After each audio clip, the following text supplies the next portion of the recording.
Olá, senhoras e senhores, sejam bem-vindos a mais um Dialetou. Eu sou o Lineker Rafael para a gente iniciar esse bate-papo maravilhoso com um cara que parece ser muito inteligente. Temos mais psicólogos aqui para bater um papo sobre algumas coisas da vida, algumas coisas que nós sofremos. Hoje a nossa pauta vai ser sobre como não surtar na realidade de hoje, né, Diego? Tudo bem? Exatamente. Prazer, Lineker. Obrigado pelo convite. Prazer aqui estar aqui com vocês. Top, o Diego tá bonitão, cara. Se eu soubesse, teria me vestido melhor. O cara tá no Que é traje. o uniforme de trabalho. Caramba. Você ganha o diploma, sai com roupa social. Não tem Pessoal, antes da gente começar o nosso bate-papo aqui, que tá muito fera, eu quero falar dos nossos patrocinadores maravilhosos, tá? Eu quero falar da Império Moda Masculina. Essa peça linda, maravilhosa que eu estou usando é da Império Moda Masculina. A Império tem 2 lojas aqui na cidade, tá? Uma na Major Claudiano 2177, outra na Avenida Santa Cruz 2624. Lembrando que a gente tá num tempinho de frio, hoje nem tá tão frio assim, mas estamos num tempinho de frio. Lá eles têm suéteres, camisa manga longa de botão, umas coisas lindas, tá? O Instagram deles está na descrição, junto com os nossos outros patrocinadores e junto com o Instagram do Diegão.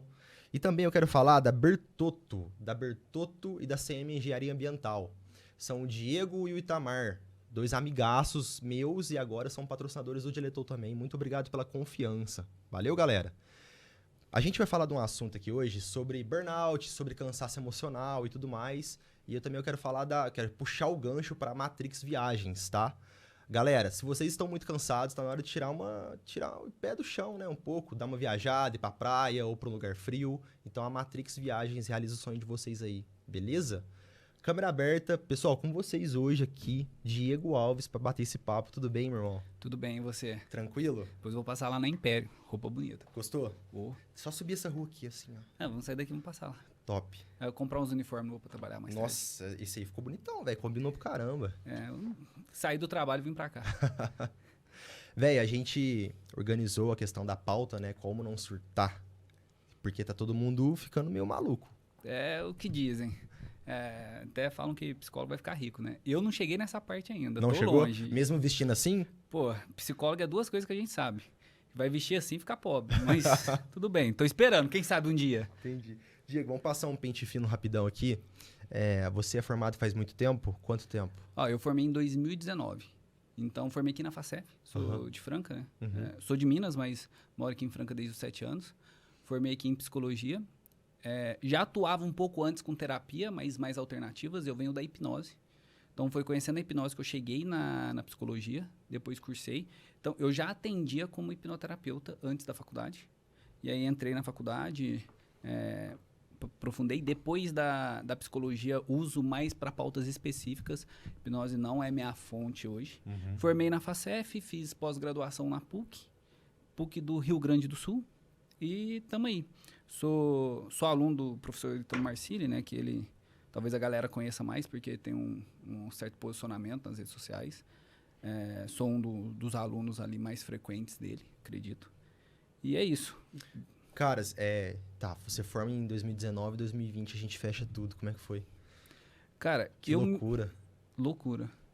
E que bom que, assim, pelo menos a galera que formou comigo, assim, eu vejo uma preocupação real em atender, porque até hoje eu pego pacientes que estão com alguma dor, com alguma questão psicológica ou emocional advinda da pandemia.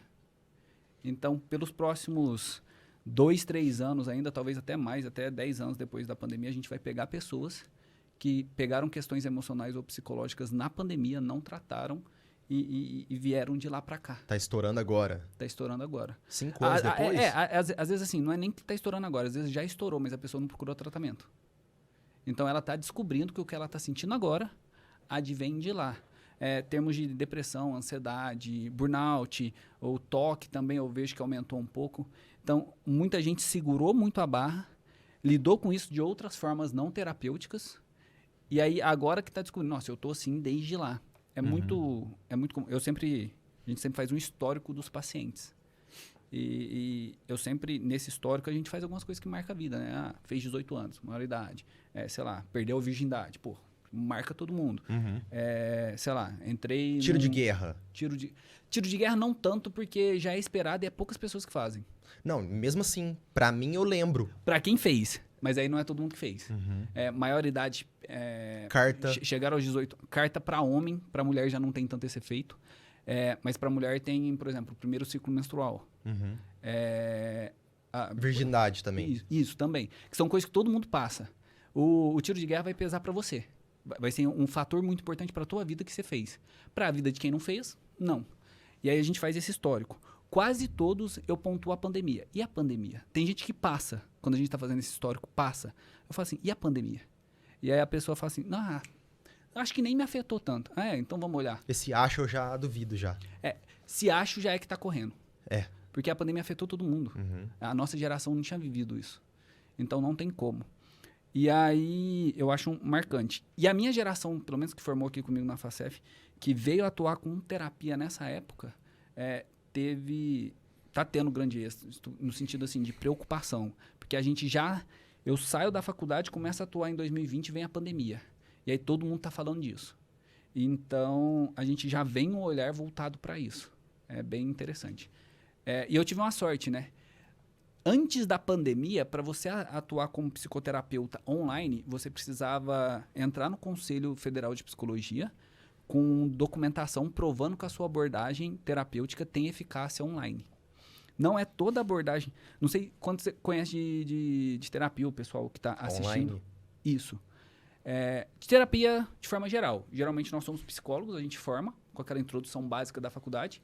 Cada psicólogo tem um tipo de abordagem terapêutica, que é um autor que desenvolveu um escopo teórico para falar sobre como uma funcionalidade da mente funciona, como a mente funciona, como os impulsos funcionam e tudo mais.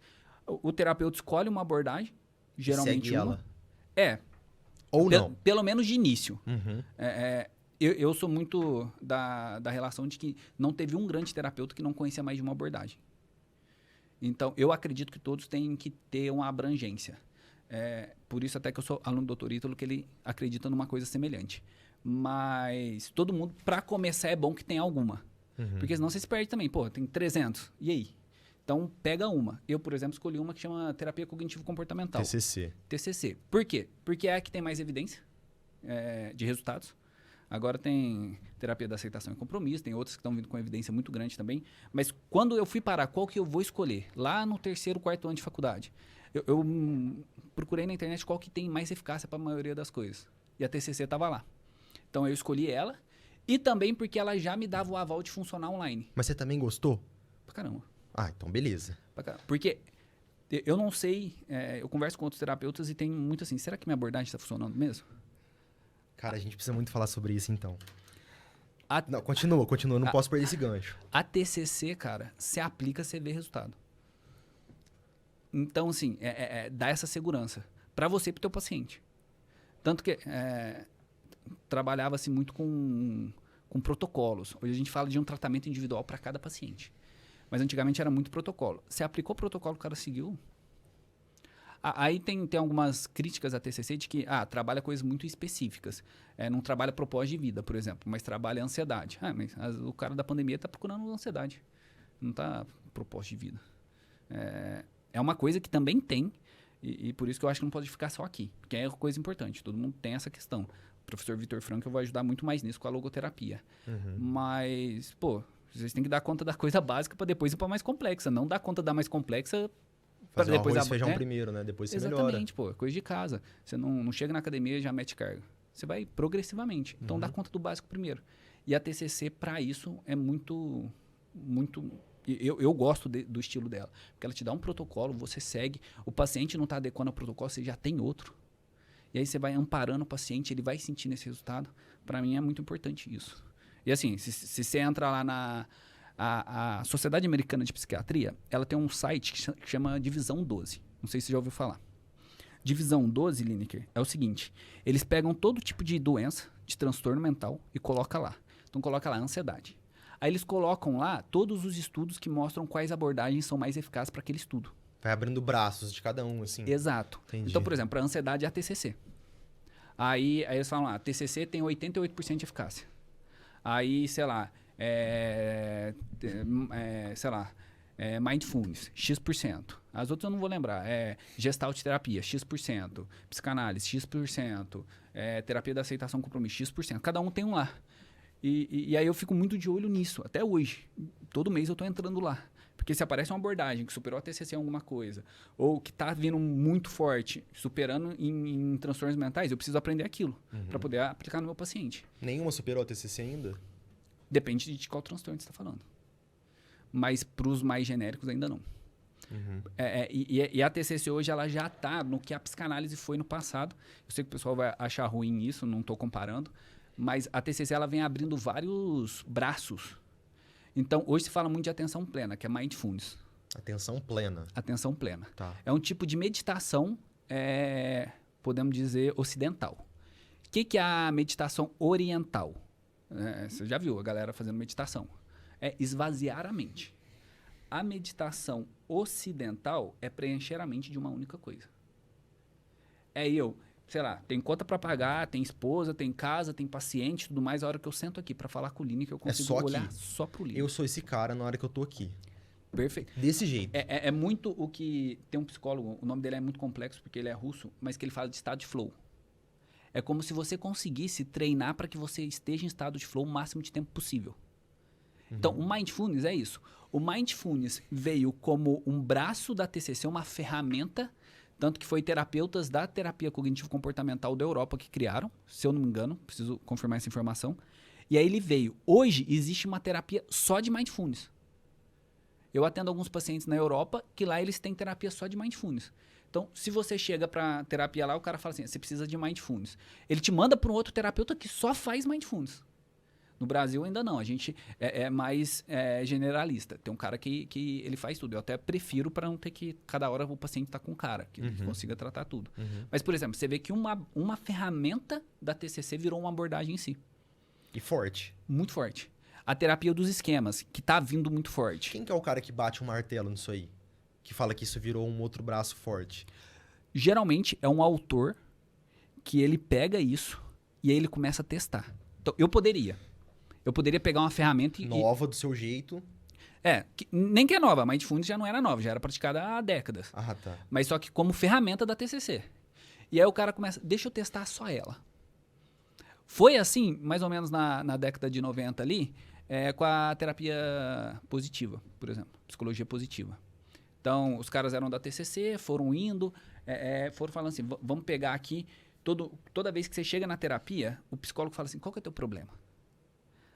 Aí o autor lá, esqueci o nome dele, ele falou assim, por que vocês perguntam isso? Por que vocês não perguntam assim, posso te dar uma solução? Posso te trazer uma coisa que deixa feliz? Por que você só pergunta o que deixa triste?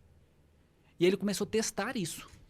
O que deixa a galera feliz e por que não pode ter uma terapia que leva a galera pra isso? Ao invés de perguntar por que ela tá triste. Qual que é seu BO? Porque ele fala assim, toda vez que você pergunta pro cara o que tá triste, ele lembra da tristeza e fica mais triste ainda. E aí ele começou a testar isso. Aí começou a ter resultado. Tanto que hoje a gente chama de psicologia positiva. Que diferente do que o pessoal pensa, não é ficar pensando no positivo, não. Tem uma corrente forte que é identificar o que torna o ser humano mais feliz e, através de terapia, tentar levar o ser humano para aquilo. E aí ele vai fazendo estudos, a galera que tá com ele vai fazendo e vai provando. E aí tem um momento que ele bate assim, vou usar só isso. Então, o próprio cara que começa a olhar para isso, ele cria essa abordagem. E aí sempre tem 2, 3 caras lá, e aí vira-se uma discussão de quem criou tal abordagem. Mas não é tão claro igual antigamente, porque a psicanálise, Freud, ponto. Aí depois tem os outros que vieram, mas vieram depois dele. Hoje é sempre porque os estudos são sempre feitos em conjuntos, é mais comum. Mas é assim que funciona. Aí o cara vai testando, aí ele vai afunilando. Aí nasce psicologia positiva, nasce terapia de Mindfulness, nasce terapia dos esquemas, terapia da aceitação e compromisso, que são terapias que vieram de profissionais cognitivos comportamentais. Eles que foram desenvolvendo, foram testando ferramentas específicas, ampliando o repertório dessas ferramentas. E aí foi, por exemplo, o Mindfulness, eu gosto particularmente, uso muito para minha vida pessoal e para os meus pacientes. O Mindfulness, quando eu comecei a descobrir o que era, assim que eu formei para aplicar, para ansiedade funciona muito bem. Existem algumas ferramentas e alguns livros de Mindfulness. Irmão, eu sou assim em algumas situações. Treinando, eu sou esse cara. Treinando, eu coloco minha música, geralmente meu rock satânico no mais alto possível e vou puxar ferro. No sexo eu sou assim também. É aquele momento. Que bom, né, pô? Transando, falar assim, porra, perdi aqui, nossa, tem que pagar aquela conta. Aí não vai dar certo. Fudeu. Tem cara que usa a estratégia. Não é uma boa. Para não ir muito rápido. Não é boa. Pensar na avó. E o que eu uso mais nisso é aqui. Na hora que eu tô conversando com a pessoa aqui, eu tô aqui 100%, velho. Eu tô, parece que num túnel, assim, ó. Tá? Então, mas qual treino você fez pra isso? Não sei. Aí eu já não sei te dizer.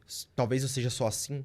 Só seja assim. Ok, hoje o Lineker não sabe me fazer, não sabe Dizer. me falar como ele chegou aqui. Uhum. Ele sabe que ele tem isso. Ele tem isso no sexo, ele tem isso na academia, ele tem aqui no trabalho.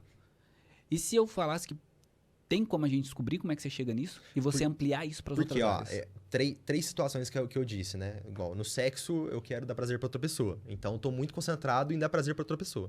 Na academia, é o Lineker eu. Faz bem pra caramba. Então, eu tô concentrado em me fazer bem. E aqui, em conversar com a pessoa e tirar as melhores informações dela, porque ela manja muito do que ela faz, por isso que ela tá aqui. Uhum. Sacou? Então, eu não sei como que eu cheguei nesse ponto. Eu só sei que eu sei. E se você conseguisse descobrir como chegou e conseguisse generalizar isso para outras coisas? Aí seria maravilhoso. Isso Porra. é Mindfulness. Aí seria maravilhoso. E assim, você nem precisa descobrir o jeito do Lineker. O Mindfulness te dá um jeito de todo mundo chegar nisso.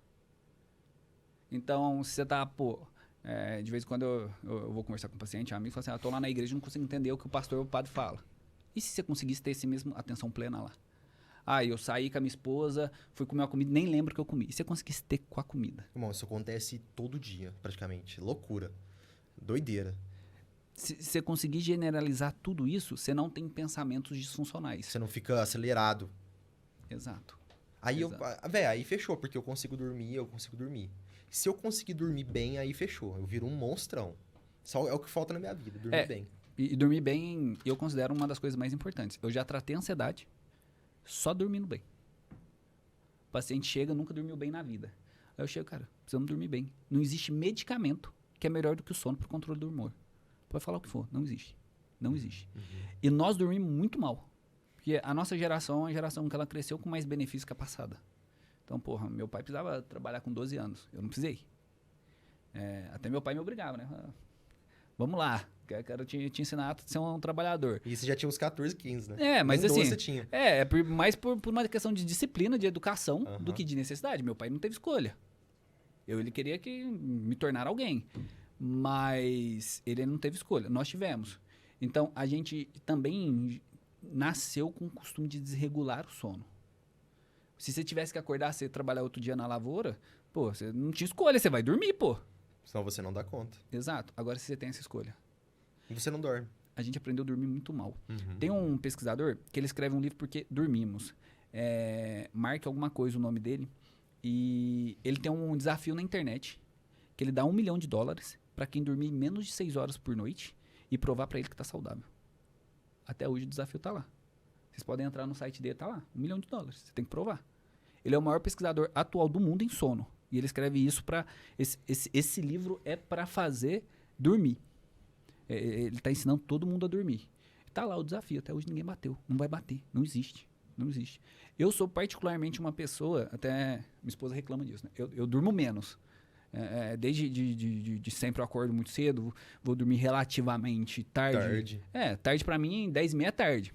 Então eu saio da clínica 10 horas, 10h30 quase eu queria estar dormindo. Irmão, 10h30 eu tô abrindo live pra jogar CS. Então, mas eu acordo às 5. 5 eu tô acordado, 6 horas eu tô na missa. Então, assim, minha dinâmica começa muito cedo. Então, pra mim, é muito tarde isso. É tarde. E aí, naturalmente, eu tendo a dormir 6 horas, 6 horas e meia. Faz 5 anos, 6 anos que eu tô tentando dormir 8. Não vai. Cada vez vai mais.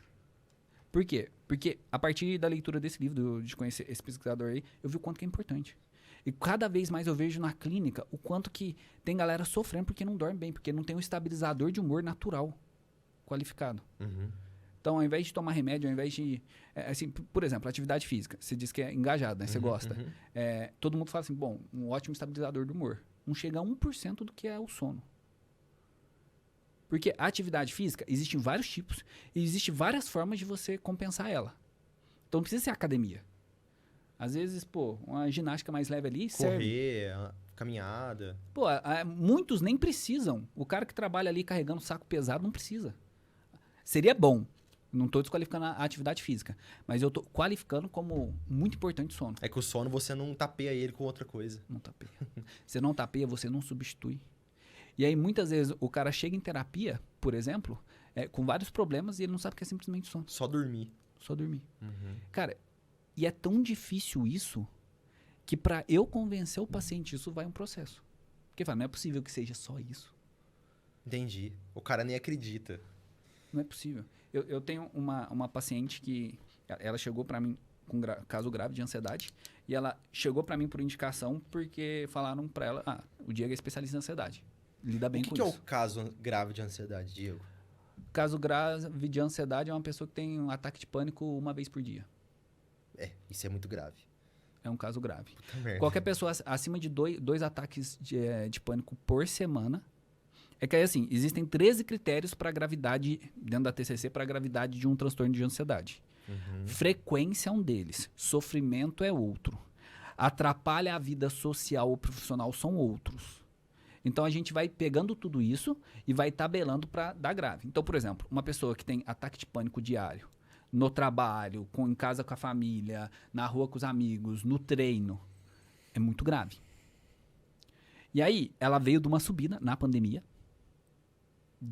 dessas questões, aí mudou de trabalho, foi tendo e tudo mais.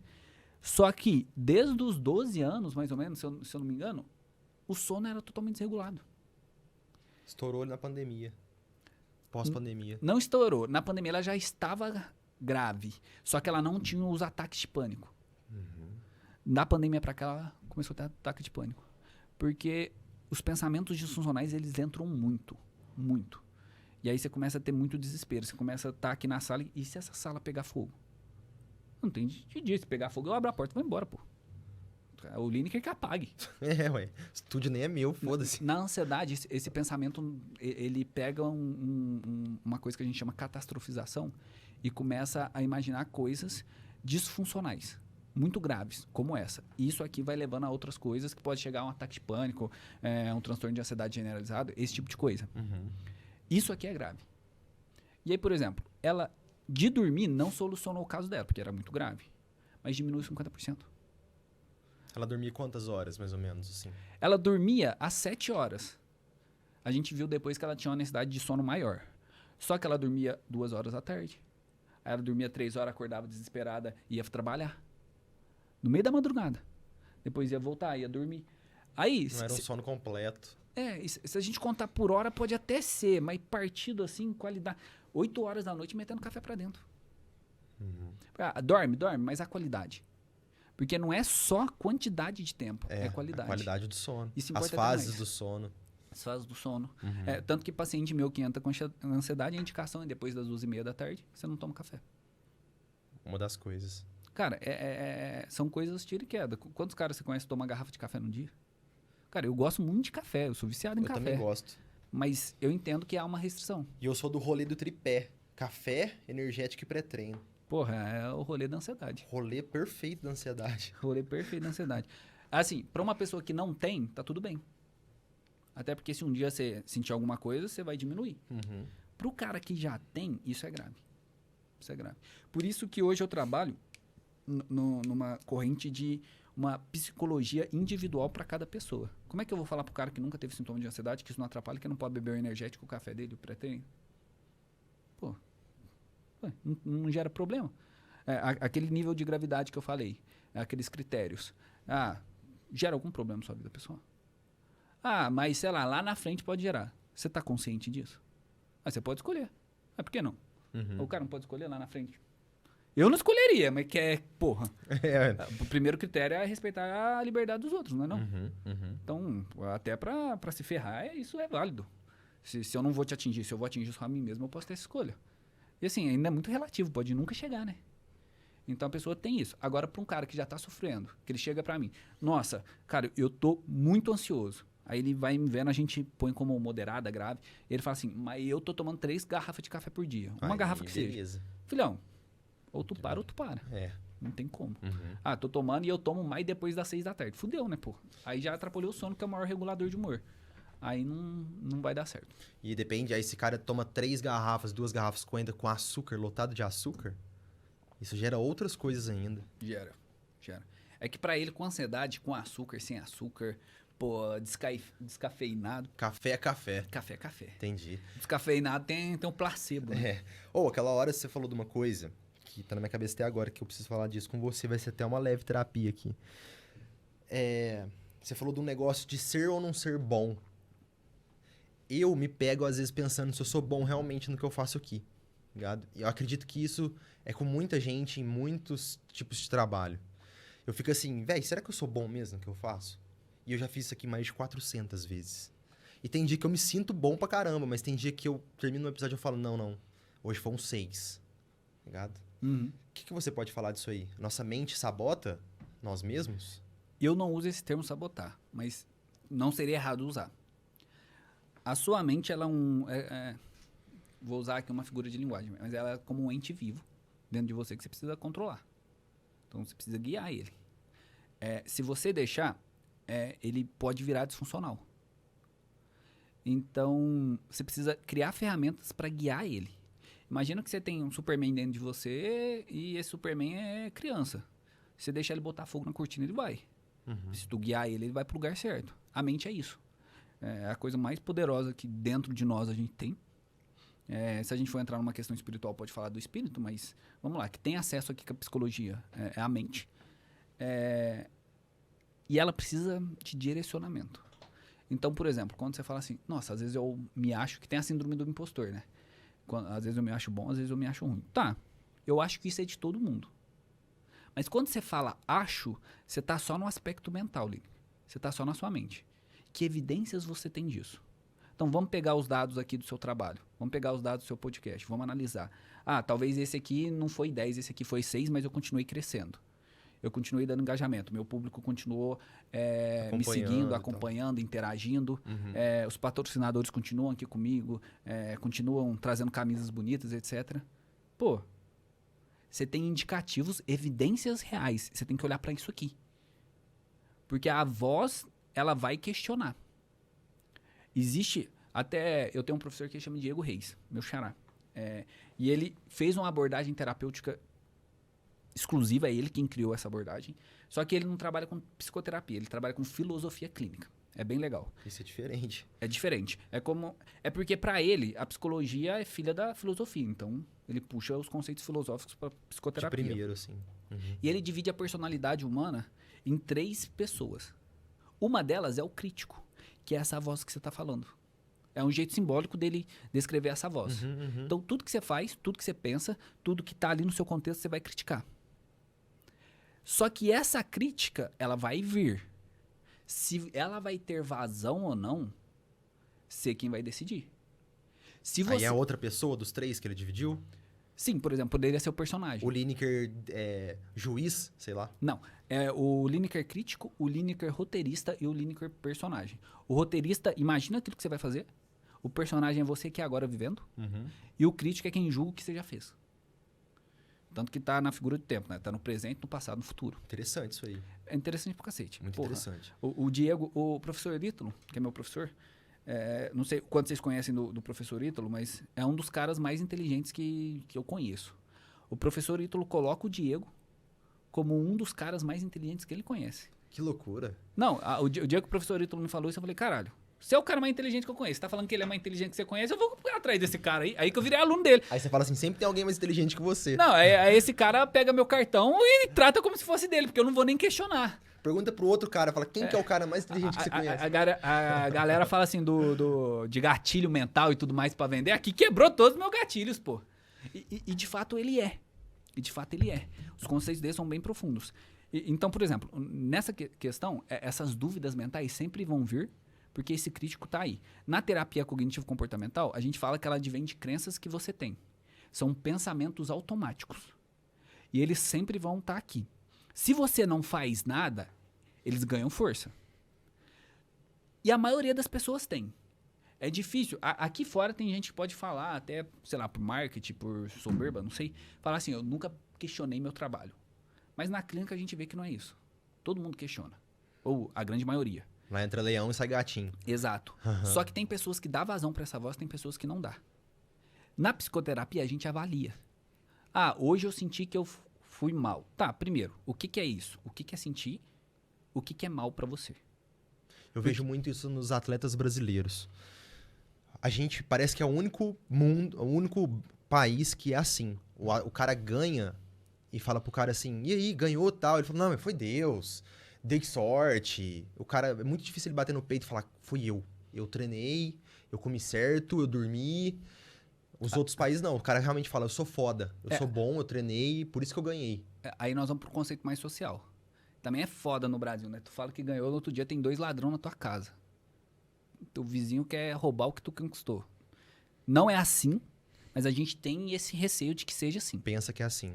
A maioria das pessoas que eu atendo, que eu conheço, são boas. Não fariam isso. Então, parece mais um contexto social. A gente tem medo disso por conta das notícias. É muita notícia negativa. A gente pensa que, pô, o vizinho, quem vai assaltar a nossa casa, a gente... Vai sair pra trabalhar e vai te roubar. Não quer dizer que isso é verdade, mas é o que imputam pra gente, socialmente falando. Uhum. As notícias muito negativas e tudo mais. E aí a gente muda de conceito. Aqui já é um conceito social. Então, não tem só a ver com esse pensamento, apesar que você vê que o pensamento intrusivo está ali, né? Ele está ali, o pensamento automático, de forma negativa. Mas aí seria uma questão mais social. Socialmente, a gente aprende a se comportar assim, a gente fica imitando esse comportamento. E como que a gente... É mindfulness o que você falou? Mindfulness. Mindfulness. Mindfulness. Ah, tá. Entendi. Mas pode chamar de atenção plena. A tradução é atenção plena. Tudo bem. É que eu não sabia se era fullness ou... Fullness. Ah, tá. Beleza. Isso aí ajuda a gente a ficar no modo manual sempre. Né? Pode-se dizer que sim. Porque aí já é outra coisa. A gente chega muito mais longe, assim, saindo no modo automático das coisas. Pode ser. Até porque o mindfulness, ele tem o conceito de que esse pensamento, nossa, acho que hoje eu fui ruim. Ele vai vir. Se a gente amparar aqui com a teoria do Diego, tem esse crítico aí dentro, ele vai criticar a ação. Com a TCC, tem esse pensamento automático aí, você não vai controlar ele vai vir. O mindfulness, ele geralmente fala assim, tá, tô nem aí que vai vir. O que você tá fazendo? Uhum. Na hora que ele vir, o que você tá fazendo? Na hora que ele vir, eu tô trabalhando. Então você vai focar em trabalhar. Você não vai deixar ele crescer. O lobo que tu alimenta é o lobo que vai te comer amanhã, pô. Se separar e falar assim, nossa, é mesmo? Será que eu fui bem? Será? Não, calma. Você é profissional, então vai ter que um momento do seu dia, da sua semana, talvez do seu mês, que você vai precisar parar pra fazer essa análise. Aí tu para com o teu sócio, com o teu funcionário e faz essa análise. Mas a hora que você tá aqui trabalhando, entrevistando alguém, treinando, em outro negócio, conversando com as pessoas, o que esse pensamento vai te agregar? Nada. Aí o Mindfulness vai. Então você vai focar naquilo que você tá fazendo. Agora eu tô fazendo uma entrevista, agora eu tô bebendo água, então eu vou beber água. Vai vir um pensamento, nossa, será que eu tô falando muito bem? Ou será que eu tô falando mal?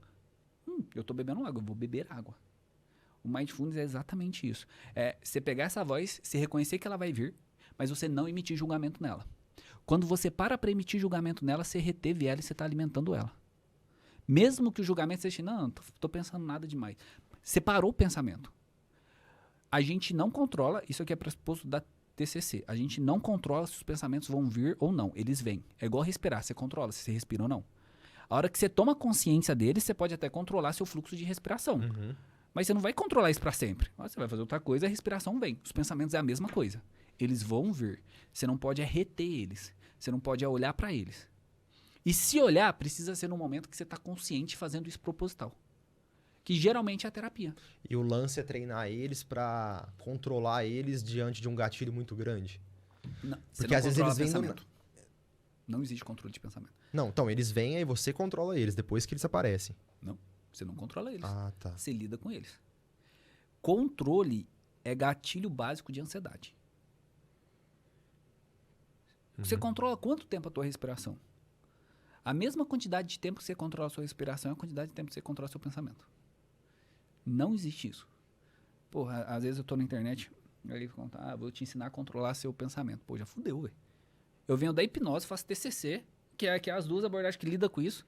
Eu estudei muito tempo PNL e nenhuma delas falou de controle de pensamento. Vocês vão falar, ou vocês estão muito acima de mim. Um curso de R$19,90, porra, R$19,90, vou fazer ali, você controlar o pensamento. Que viagem. Porra. Eu já falo assim, essa galera aí tá usando umas coisas, uns produtos novos aí. Tem cara que compra. Por que você não compra um só pra ver? Eu não, porra. Eu amo muito meu dinheiro pra gastar. Eu sou psicólogo, você é pobre. Se eu já não tenho dinheiro e vou usar com essas porra, não vai dar certo. Entendi. O que a gente desenvolve é a capacidade de vir com aquele pensamento que vai vir de forma automática. Eu tenho a capacidade de, durante uma natação, durante um incêndio, durante um momento que eu preciso ali no jiu-jitsu segurar a respiração, segurar ela. É momentâneo. Mas geralmente eu aprendo a lidar com ela. Então, eu tô correndo, eu não controlo a minha respiração. Eu aprendo a respirar de uma forma diferente para que eu possa correr uma distância maior. Para que eu possa ganhar fôlego. Essa é a melhor metáfora para os pensamentos. Você não controla eles, você aprende a lidar com eles. Você aprende a lidar com eles. O Mindfulness é isso. Ele vai vir, o link se questiona. Nossa, esse podcast foi horrível. Aí fala assim, mas o que eu tô fazendo nesse momento? Ah, tô aqui editando. Tô aqui conversando com pro próximo cara que vai vir. Tô aqui entrevistando. Uhum. E aí você foca nisso. Você não impediu ele de vir, mas você focou no momento presente, que é a atenção plena. Então você ganhou uma nova ferramenta para lidar com aquilo. Pô, isso é sensacional. Controle é uma das características, existem 4 características ali da ansiedade, que é muito comum, principalmente nos ataques de pânico, no transtorno de pânico, e controle é deles. Por quê?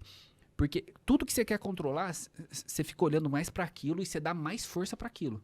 Imagina, nossa, eu quero controlar a entrevista, eu quero controlar tudo que o Lineker falou. Pô, não vai dar certo, vai ficar uma bosta isso aqui, né?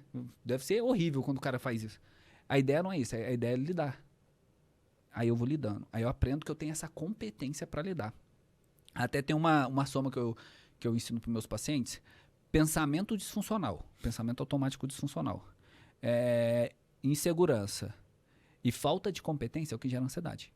E geralmente não é falta de competência. É falta da sua crença na sua competência. A maioria dos pacientes que chegam para mim, eles têm competência. Mas eles duvidam da própria competência. Então, isso aqui gera ansiedade. Uhum. Se eu tenho competência, eu não preciso controlar, eu sei lidar. Então, eu não preciso pensar, escrever todo um texto de como vai ser essa entrevista e passar pro Lineker. Eu sei do que eu tô falando. Então, pô, deixa o Lineker perguntar, vamos tocar aqui. Vamos conduzir de maneira leve. Exato. Porque eu consigo lidar, eu já tenho a competência para lidar com isso. Se eu tentar controlar, é que eu não tenho competência. E aí, fudeu. E tem também a diferença de produtividade, né? O cara acha que ele trabalhando o dia todo ele vai ser produtivo. Às vezes não. Às vezes ele só tá trabalhando o dia todo. Então, por exemplo, o burnout é isso, né? Não é isso, mas uma das crenças disfuncionais do burnout é o cara que acredita que ele vai ter mais resultado quanto mais tempo ele trabalhar. Não é isso. Não é isso. Longe disso. Por que essa? Tem uma correlação de tempo. Principalmente no início. Quanto empreendedor não trabalhou 12, 14 horas aí? Porque, beleza, o início é foda. Mas, veja, mais ou menos também. Porque o cara tá trabalhando 12, 14 horas e ele tá vendo o resultado daquilo. Então aquilo também alimenta ele de trabalhar mais. Uhum. É tipo um vício. Exato. E no momento eu ia falar assim, beleza, já alcancei os resultados que eu quero, eu paro. O cara com burnout, uma das crenças que ele pode ter é que ele precisa trabalhar mais tempo para ter resultado. E ele começa a expandir o tempo, só que o resultado não vem. E ele não consegue visualizar outra alternativa para gerar resultado. E aí ele quer trabalhar mais ainda. Isso. É igual o lance da aposta. Você aposta um pouco, ganha um pouquinho. Aí você aposta mais um pouco, ganha mais um pouco. Aposta mais um pouco, ganha um pouco. Aí você começa a perder, você começa a dobrar a aposta. Pode ser. Agora você tá entendendo o que eu tô falando, né? Nunca tinha assimilado dessa forma, Você mas começa a pode ser. dobrar a aposta achando que você vai recuperar aquilo que você tá perdendo. No final você perde tudo. Exato. E aí, assim, e também tem uma autorresponsabilização muito grande. Tem 500 pessoas na empresa. Você acha que o teu trabalho, expandido mais que todo mundo, vai mudar todo mundo. E os outros 499? Mas, veja, pra nós, pensando assim, parece muito simples. O cara que ele tá num burnout, ele perdeu um pouco da habilidade de fazer essa análise. Ele perdeu um pouco da noção das coisas. Dessas coisas. Dessas coisas. Então, é como se uma crença tivesse entrado ali e ele tá trabalhando. Ele tá tipo num túnel, só ele lá. Exato. Uhum. E ele fala assim, mas o que gera resultado é eu trabalhar mais. E eu tô trabalhando mais e não tá gerando resultado. E aí? E é uma hora a mente satura, o corpo satura, e aqui a gente vê o burnout. Uma das crenças atrás do burnout é essa.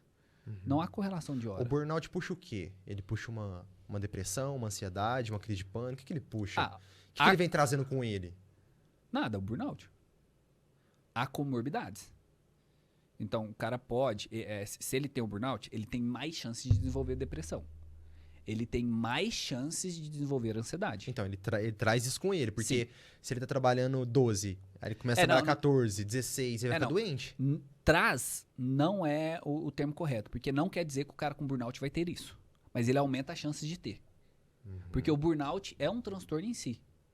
Ele é como se fosse, muitas aspas, uma depressão. Ele é um transtorno. Ele é só ele, vamos dizer. Só ele tudo, né? Tudo aquilo. É isso. Aham. Aí aumenta-se a chance de ter comorbidade. É igual o cara com ansiedade. Um cara com ansiedade grave, ele pode ter como comorbidade a depressão. Um cara com um tipo de ansiedade, ele tem como comorbidades os outros tipos. Então, um cara com TAG, transtorno de ansiedade generalizado, ele tem chance de ter pânico, ele tem chance de ter fobia social, ele tem chance de ter uma fobia específica, por exemplo, medo de aranha. Inclusive, acontece, a ansiedade ela vai pegando os outros. Mas cada um desses é um. Uhum. Então, há as comorbidades, mas a coisa também ela é em si. Então, o burnout ele é um transtorno em si. E aí, por exemplo, uma forma que os terapeutas usam de quebrar isso é dar uma indicação pro cara, vamos pausar tudo por 15 dias. Primeiro, porque você precisa de um descanso, mental ou físico. Segundo, a hora que você voltar 15 dias, a gente já viu que não mudou muita coisa. Então, você trabalhar menos também não é. E aí a gente começa... A gente não quer que o cara pare de trabalhar. A gente só quer que ele trabalhe de forma saudável. Ele dá uma segurada. Uhum. Exato. Véi, eu já escutei cara falar que assim, ó, eu vou sair de férias, vou ficar 15 dias fora. Véi, só que eu já tô preocupado que na hora que eu voltar vai estar tudo bagunçado. Eu já escutei cara falar isso aí. O cara nem saiu das férias. Nem chegou nas férias ainda. Ele vai começar as férias amanhã. Ele já tá sofrendo que na hora que ele voltar vai estar uma loucura. Porra. Eu já escutei isso, velho. Eu já iria até aqui... Você já escutou isso? Com certeza, né? Mas eu já iria até aqui pro problema de gestão. Se você não consegue sair da empresa 15 dias para férias e a empresa vai desmoronar, tá errado essa empresa, Mas a gente tá falando de dono ou de... Todos os dois. O dono ainda pode até usar isso porque ele bate decisão. Mas se o dono não tá se preparando para poder ficar na empresa, como é que ele vai ter vários negócios? Uhum. Como é que ele vai crescer? Ele quer ter só um negócio na vida? Mas às vezes nem vai acontecer nada. É coisa da cabeça dele. Provavelmente não vai acontecer. Só que aí que tá. Quando você vai isso pro cara, é coisa da sua cabeça. Há mecanismos mentais que vai falar assim, como assim você fala que tem um problema na minha cabeça? Quando você chega pro cara assim, e tem um problema de gestão Então, aí já não rolou uma trava e fudeu com tudo? Já. Por isso que não você não é aborda assim que tem... Por isso que não aborda assim. Você fala assim, e o problema de gestão? Quer dizer que a empresa tem 500 funcionários, só depende de você, demite os outros. Por quê? Quer dizer que tem um dono, você é funcionário, e você sair vai quebrar tudo. Então, compra do dono essa empresa, vira você o dono, pô. Então, veja, isso aqui é um pouco daqueles pensamentos disfuncionais que a gente falava. É o mesmo mecanismo, são pensamentos automáticos. As crenças que geram esses pensamentos são diferentes. A crença de um cara que tem ansiedade é diferente do cara que tem burnout. Mas é o mesmo. Ele pensa essas coisas sem evidências reais daquilo. Minha mesa vai ficar cheia de papel para resolver. Mas todo mundo que tem de férias é isso, pô. Não é nada da normalidade. Mas ele enxerga de forma catastrófica aquela situação. Ele aumenta muito aquele problema. E tem gente que é totalmente ao contrário, né? Como as pessoas são diferentes. Tem cara que sai de férias e não tá nem aí com nada, velho. Totalmente ao contrário.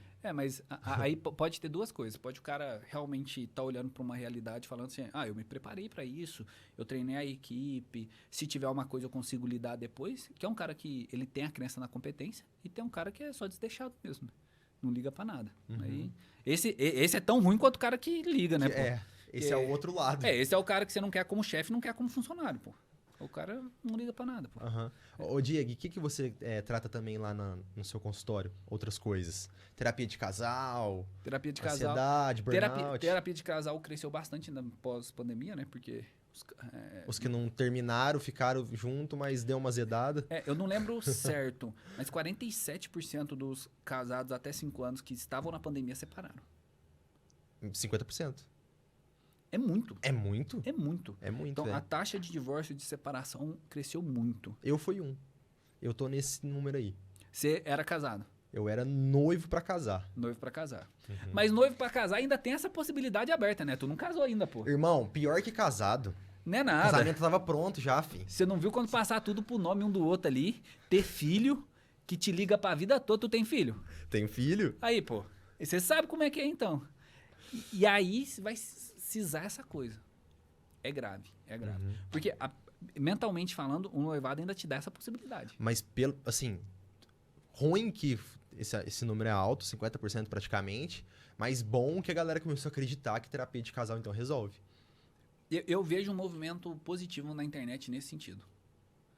Tem muita gente falando positivamente a favor da terapia de casal. E resolve. Um terapeuta centrado que foi capacitado para isso ajuda. E aí muitos casais evitam separação por conta da terapia. A primeira vez que eu vi negócio de terapia de casal na minha vida, que eu fiquei por entender, foi no Sr. Sr. Smith. Ah, Da Angelina Jolie e do Brad Pitt. lá tem a passagem deles pelo... mas eu não indico ninguém sair dando tiro e explodindo as coisas, viu, galera? Vocês ficam tranquilos. Não precisa chegar nesse ponto. Não precisa. Nem que tenha muita grana pra comprar outra casa. Não, pelo amor de Mas foi a Deus. primeira vez que eu vi, assim, que eu lembro, que eu Você vê, tenho lembrança. é porque eles estão num contexto americano.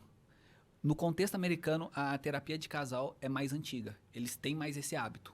Entendi. A Já gente já viu bastante em filme mesmo. Já é mais incentivado. No Brasil, é uma coisa mais recente. Já tinha. Eu conheço terapeutas de casal que atuam há 30 anos. Mas não tinha a divulgação que tinha hoje. Nos Estados Unidos, isso já é mais divulgado. Tanto que é assim, lá antes de separar, vamos tentar o último recurso, vamos para terapia. É o último recurso. E lá quase ninguém separa, pelo que eu conheço, quase ninguém, que é muitos estados, né? Então pode ser estados que tenham diferente, mas assim, quase ninguém separa sem passar em terapia. É tipo a cartada final, assim. Assim, se o terapeuta falou que a gente não der certo, é que não vai dar mesmo. Lá tem essa moral toda. Eles confiam bastante no processo. Lá é um processo bem maduro. No Brasil, eu acho o processo do Brasil maduro, mas as formações não são. Então, quantas pós-graduações existem aí de terapia de casal? Nem sei. É mínima. Você vê muitas de outras coisas, mas de casal mesmo é mínima. E ainda falta a população acreditar mais. Mas funciona. Salva-se casamentos. E um divórcio, ele pode acarretar centenas de coisas. Um casal que divorcia, uma mulher pode ficar em depressão, o cara pode ter outra coisa. Afirmar que pode é complicado. Poder pode, mas eu não afirmaria. Mas não tem como um casal se separar e não ter alguma coisa daquilo. Alguma coisa aquilo vai te gerar. Pro bem, pro mal? Muito provavelmente pro mal. Porque mentalmente você constituiu uma vida do lado daquela pessoa, futura, você imaginou suas coisas do lado daquela pessoa, você tentou construir aquilo e aquilo foi cortado de uma hora para outra. Veja, o processo de divórcio, o processo de separação não é de uma hora para outra. Demora tempo. Mas você desenvolveu mentalmente uma vida com a pessoa e você cortou. Aquilo vai deixar marca. Aquilo vai deixar marca. Aí é filho, bens, tudo mais. Filho e bens, cara, querendo ou não, a gente aprende a lidar. Mas tem as suas próprias marcas emocionais, né? Depois se relacionar com outras pessoas, o medo que aquilo gera, né? Nossa, e se eu noivar de novo, se eu casar de novo? E acontecer a mesma coisa. Acontecer a mesma coisa. E essas marcas, elas são profundas. Esse é um pensamento fodido que fica na cabeça. Isso de verdade. Isso é. Até a questão da rotina nos primeiros dias. Você fazia tudo com o outro, né? Pensando no outro. Tudo. Imagino tudo. que... Só de não ter a presença da pessoa perto, por mais que às vezes ele era um filho da puta, você sente falta. Sente falta. É estranho. E não deveria ser um filho da puta, né? Eu tô tentando chutar o pior casal. Eu tô tentando chutar o pior casal pra ver que mesmo assim é foda ainda. É foda. Entendeu? É que até pro melhor casal é foda, né? Mesmo se for um cara assim... Cara, não, é mais foda ainda. Pro melhor casal é mais foda eu pego pessoa em terapia que fala assim, então, o meu problema é que eu divorciei e não tô sabendo lidar. Ah, mas você quer terapia de casal? Não, eu quero individual mesmo. O outro a gente não conversa mais e tal. Eu falo assim, por que vocês terminaram? Eu não sei. Aí é um problema. Você não saber por quê. Te traiu? Sei lá, pegou o vizinho? O que foi essa? Não sei. Não sentia nada. Não sentia nada? Não tinha nada. Ah, tá. Não teve nenhum problema grave. A gente se dava bem, a gente conversava. Por que vocês terminaram? A gente não sabe. Tanto que a gente terminou sem brigar. Caralho. Olha quanto é grave isso. Porque o cara que tem um problema ali visível, porra, sei lá, teu marido pegou a vizinha. Aí tudo bem, socialmente ok. O problema grave que é isso. Ou ele usa droga. Porra. Ok. Mas eu não sei porquê. Ficou muito frio, velho. Olha que ponto chegamos. Ficou muito frio. Muito mesmo, assim. Olha que ponto chegamos. E tá, beleza. Agora, então faz seu jabá. Como que você começa essa situação? Ela fala, eu terminamos e eu nem sei porquê. O que você quer? Você quer voltar? Você quer desenvolver a vida sozinho, solteiro? Tá, e ela lança o que eu não sei. Ela lança um não sei. Então, antes de decidir o que a gente vai fazer, a gente precisa descobrir o que você quer. Porque você não pode só querer entender o motivo, porque o motivo não muda nada. A gente provavelmente vai chegar lá, mas ele não muda nada. O motivo vai trazer a pessoa? E onde que você descobre que o que ela quer não é só carência? Ela tá carente. Tem essa diferença. Tem. Muitos casais voltam por carência. Às vezes... Nunca peguei um caso que voltou. Na clínica isso não acontece. Uhum. Até porque o terapeuta tá ali para indicar isso. Ó, você tá numa amarra emocional ali. Você tá com uma necessidade emocional do outro, você não tá voltando porque você gosta, porque você ama, porque há coisas realmente importantes, vocês têm princípios iguais. Você tá voltando porque você não tem mais ninguém. Não, mas aí você tá falando de um ponto de um profissional que você é. Eu que sou o leigo que tô na cidade, nas ruas e escuto várias histórias, eu já escutei muito isso. Voltei com ele porque eu sentia muita saudade dele. Eu sentia muita saudade dela. Eu já escutei isso N vezes. Então, mas aí talvez você esteja escutando pessoas que estão voltando por carência. Uhum. Mas aí não vai dar certo, pô. Não, tá nítido que não vai dar certo. Você tá tratando a pessoa igual um pet, né? Não, se eu gostava de um cachorro, tô carente sem cachorro, pô. Não, com todo respeito a quem gosta, mas não é. E tem gente que faz isso com outro pet. Exato. Uma outra pessoa. Porra, não dá. Não dá. Pessoas não são objetos pra gente trocar. Por isso, eu acredito que uma das coisas que faz mais rompimento hoje é a gente tratar o outro como descartável, como objeto. No casamento na Suíça... Isso tem um pezinho nas redes sociais? Não sei se nas redes sociais, mas na materialização, na objetificação da coisa demonstrada nas redes sociais, sim. Se tu segue um influenciador que trata a esposa, ou uma influenciadora que trata o marido como se fosse um objeto e larga e volta e aquela caralhada toda das coisas, você tende a copiar esse comportamento, né? Não é um bom exemplo. Não é um bom exemplo. Então, nesse sentido, sim.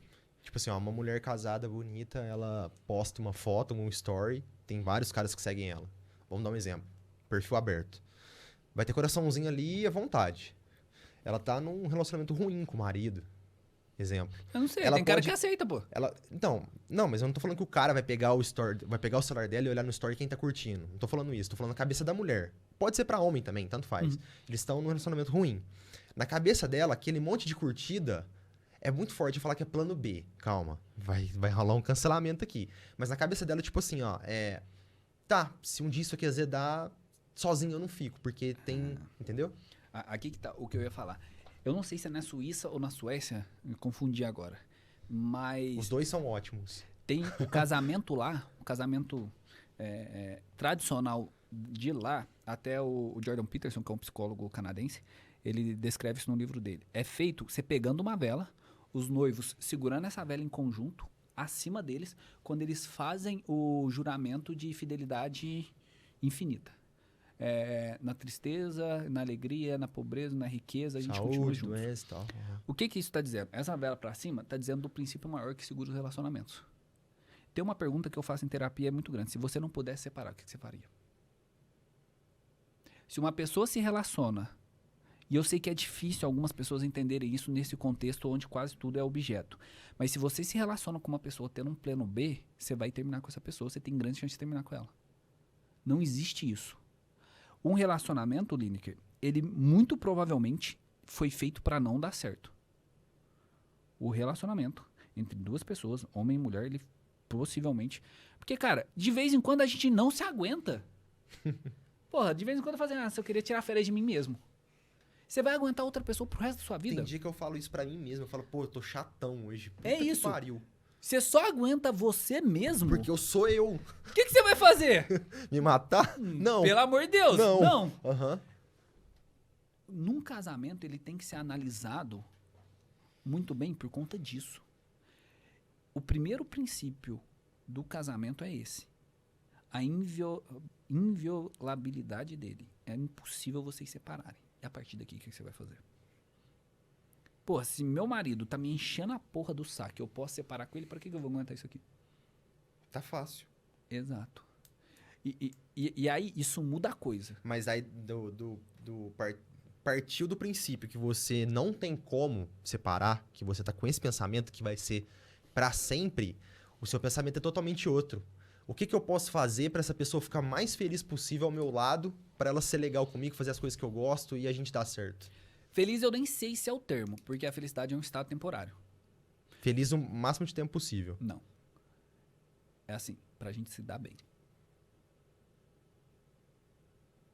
Você não consegue fazer nem você feliz. Às vezes a gente tá com dinheiro, tá com carro, tá com a porra toda Tá e se sente triste, ainda. pô. Aham. Então a gente não Tá num controla lugar super legal e tá pra a baixo. gente não controla nem a nossa felicidade, vai controlar do outro. Não, mas assim, o que eu faço pra não ser um filho da puta com essa pessoa? Essa pessoa pode falar tudo, mas não pode falar que eu não amei ela. O que eu faço pra amar ela?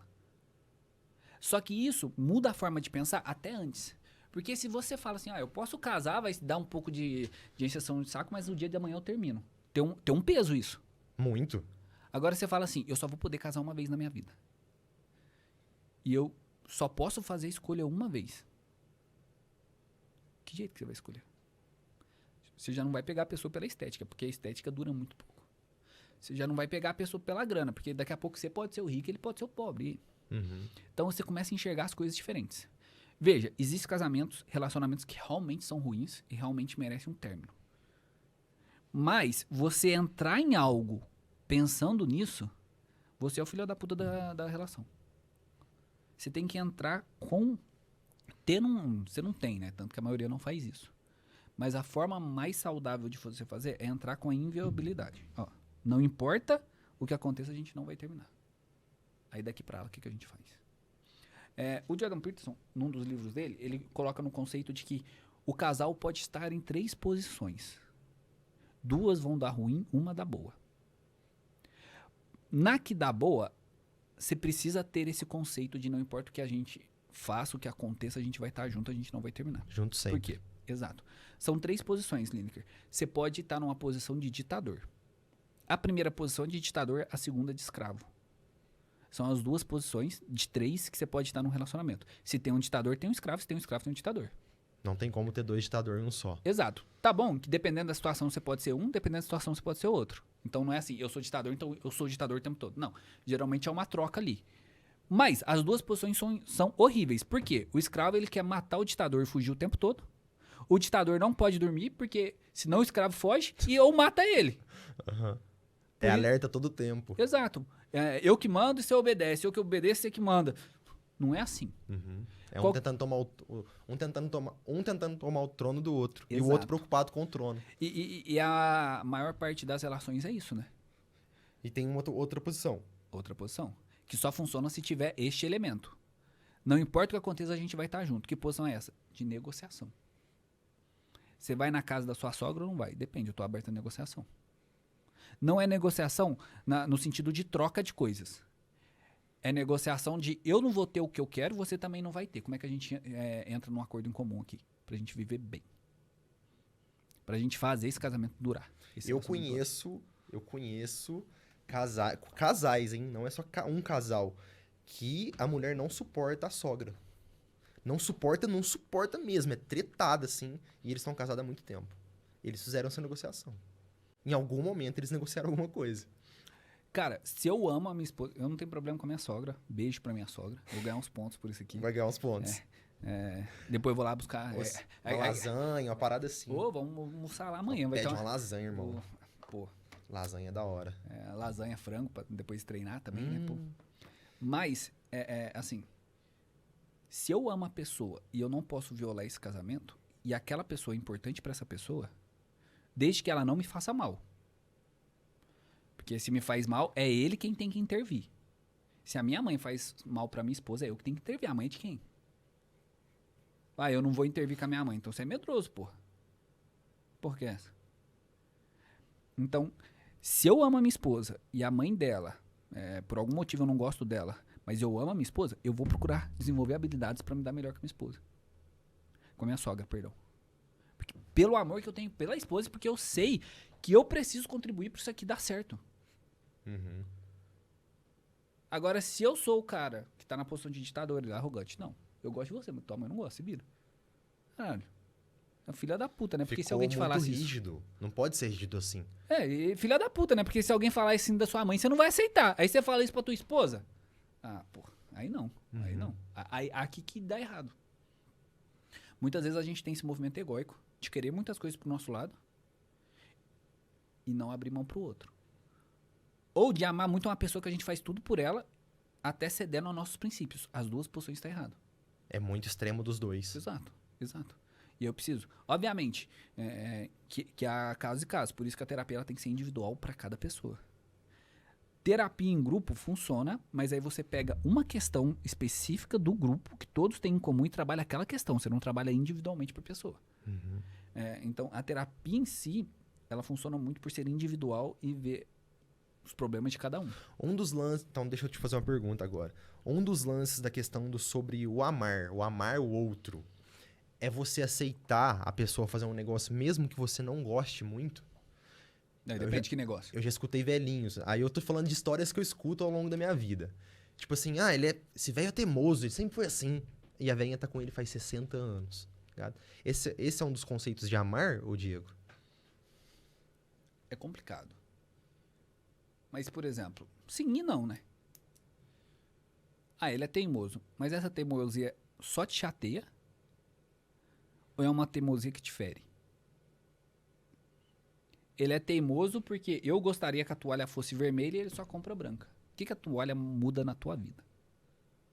Nada. Então ok. Ele é teimoso porque toda vez eu falo pra ele...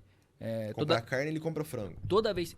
Isso que eu já ouvi. Toda vez que eu estou grávida, eu tenho um bebê, eu gostaria de ficar um mês em casa sozinha, sem receber muitos parentes, no máximo a minha mãe ou a mãe dele.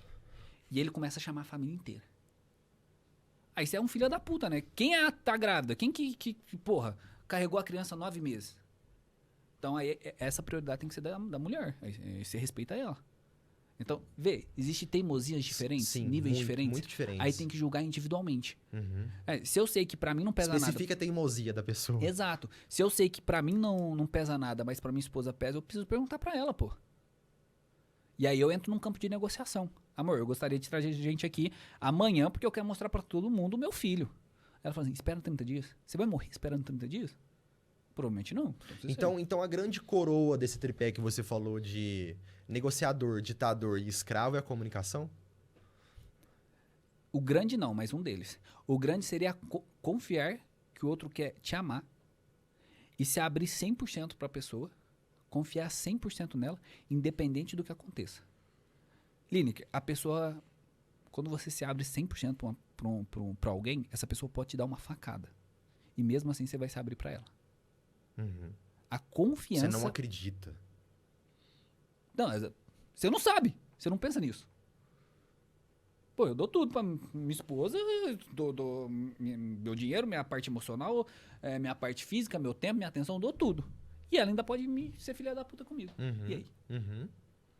É o lance da traição, hein? A pessoa fala assim, ela não ia fazer isso comigo. Se só um fez isso, dá errado. Se os dois fizerem isso, eles nunca vão terminar. Porque de fato você ama e entrega tudo. Tudo. Aí essa confiança. Para isso, os dois precisam ter aquele princípio. Então amar é confiar. Sim.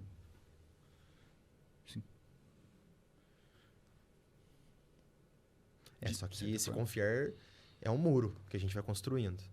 É uma construção. Por isso que existe as fases. Primeiro tu fica. Hoje até descobri que existe a fase das redes sociais, né? Tu curte o story da pessoa. Eu já namoro há muito tempo. Eu já sou casado há muito tempo. Mas quanto? O que é isso muito tempo seu? 12 anos. É muito tempo. Eu não peguei essa porra. Não, é muito tempo. Eu nunca tive Tinder na minha vida. Mas sua época teve Orkut aí. Porra! No Orkut eu queria jogar bola, namorar. Então eu não peguei isso, mas meus pacientes me contam, né? Não, você vai curtir o story, se a pessoa curtir, aí tu manda uma mensagem. Direct. Então aí vai melhorando. Então há várias fases. Essas fases, elas não existem do nada. Elas existem justamente para você aumentando o grau da coisa. Para você observar as coisas. Não é para você curtir que tá gostoso. No dia de amanhã, quando você tiver um casado, se tiver um câncer, tiver no hospital da cama, essa pessoa vai estar do teu lado? O namoro, o ficar, o noivado, ele serve pra essa porra. Se você tiver noivo pra casar amanhã e você não tiver certeza disso... Não vai. Ou pelo menos você não tiver achado, termina. Relacionamento é feito pra terminar. Essas fases é pra você ter certeza do casamento. Namoro e noivado é feito pra terminar. Ou vai terminar no casado ou termina. Tanto que tem muitos noivados que terminam. Exato. Que é a hora do decidir de verdade. Exato. É a hora de assumir responsabilidade. Pra falar a verdade, eu acho que eu decidi até antes, tá? O decidir, você já tem que decidir no namoro. É que o noivado é um grande passo. Quando você noiva, é a hora assim, beleza, nós decidimos, agora vamos pra responsabilidade. Tu vai pegar esse dinheiro que tu tá esperando pra comprar um Golf e vai pôr no casamento? Tu vai pegar esse dinheiro que tá esperando pra viajar pra Itália e vai pôr no casamento? Se eu engravidar amanhã, você vai estar comigo? Se eu ficar desempregado amanhã, você vai estar comigo? Porque andando de carro de luxo, Vida boa, bebendo tudo em certo. restaurante bom e tudo mais, é muito fácil, né? Uhum. Na pobreza e na riqueza, na alegria e na tristeza, na saúde e na doença, você vai estar comigo. Aí você começa a dar a responsabilidade. É o que eu falo de um bom relacionamento e de um cara bom no trabalho e bom no que ele faz. Na hora que tá tudo lindo, é tudo maravilhoso. E na hora que o negócio azeda? Exato.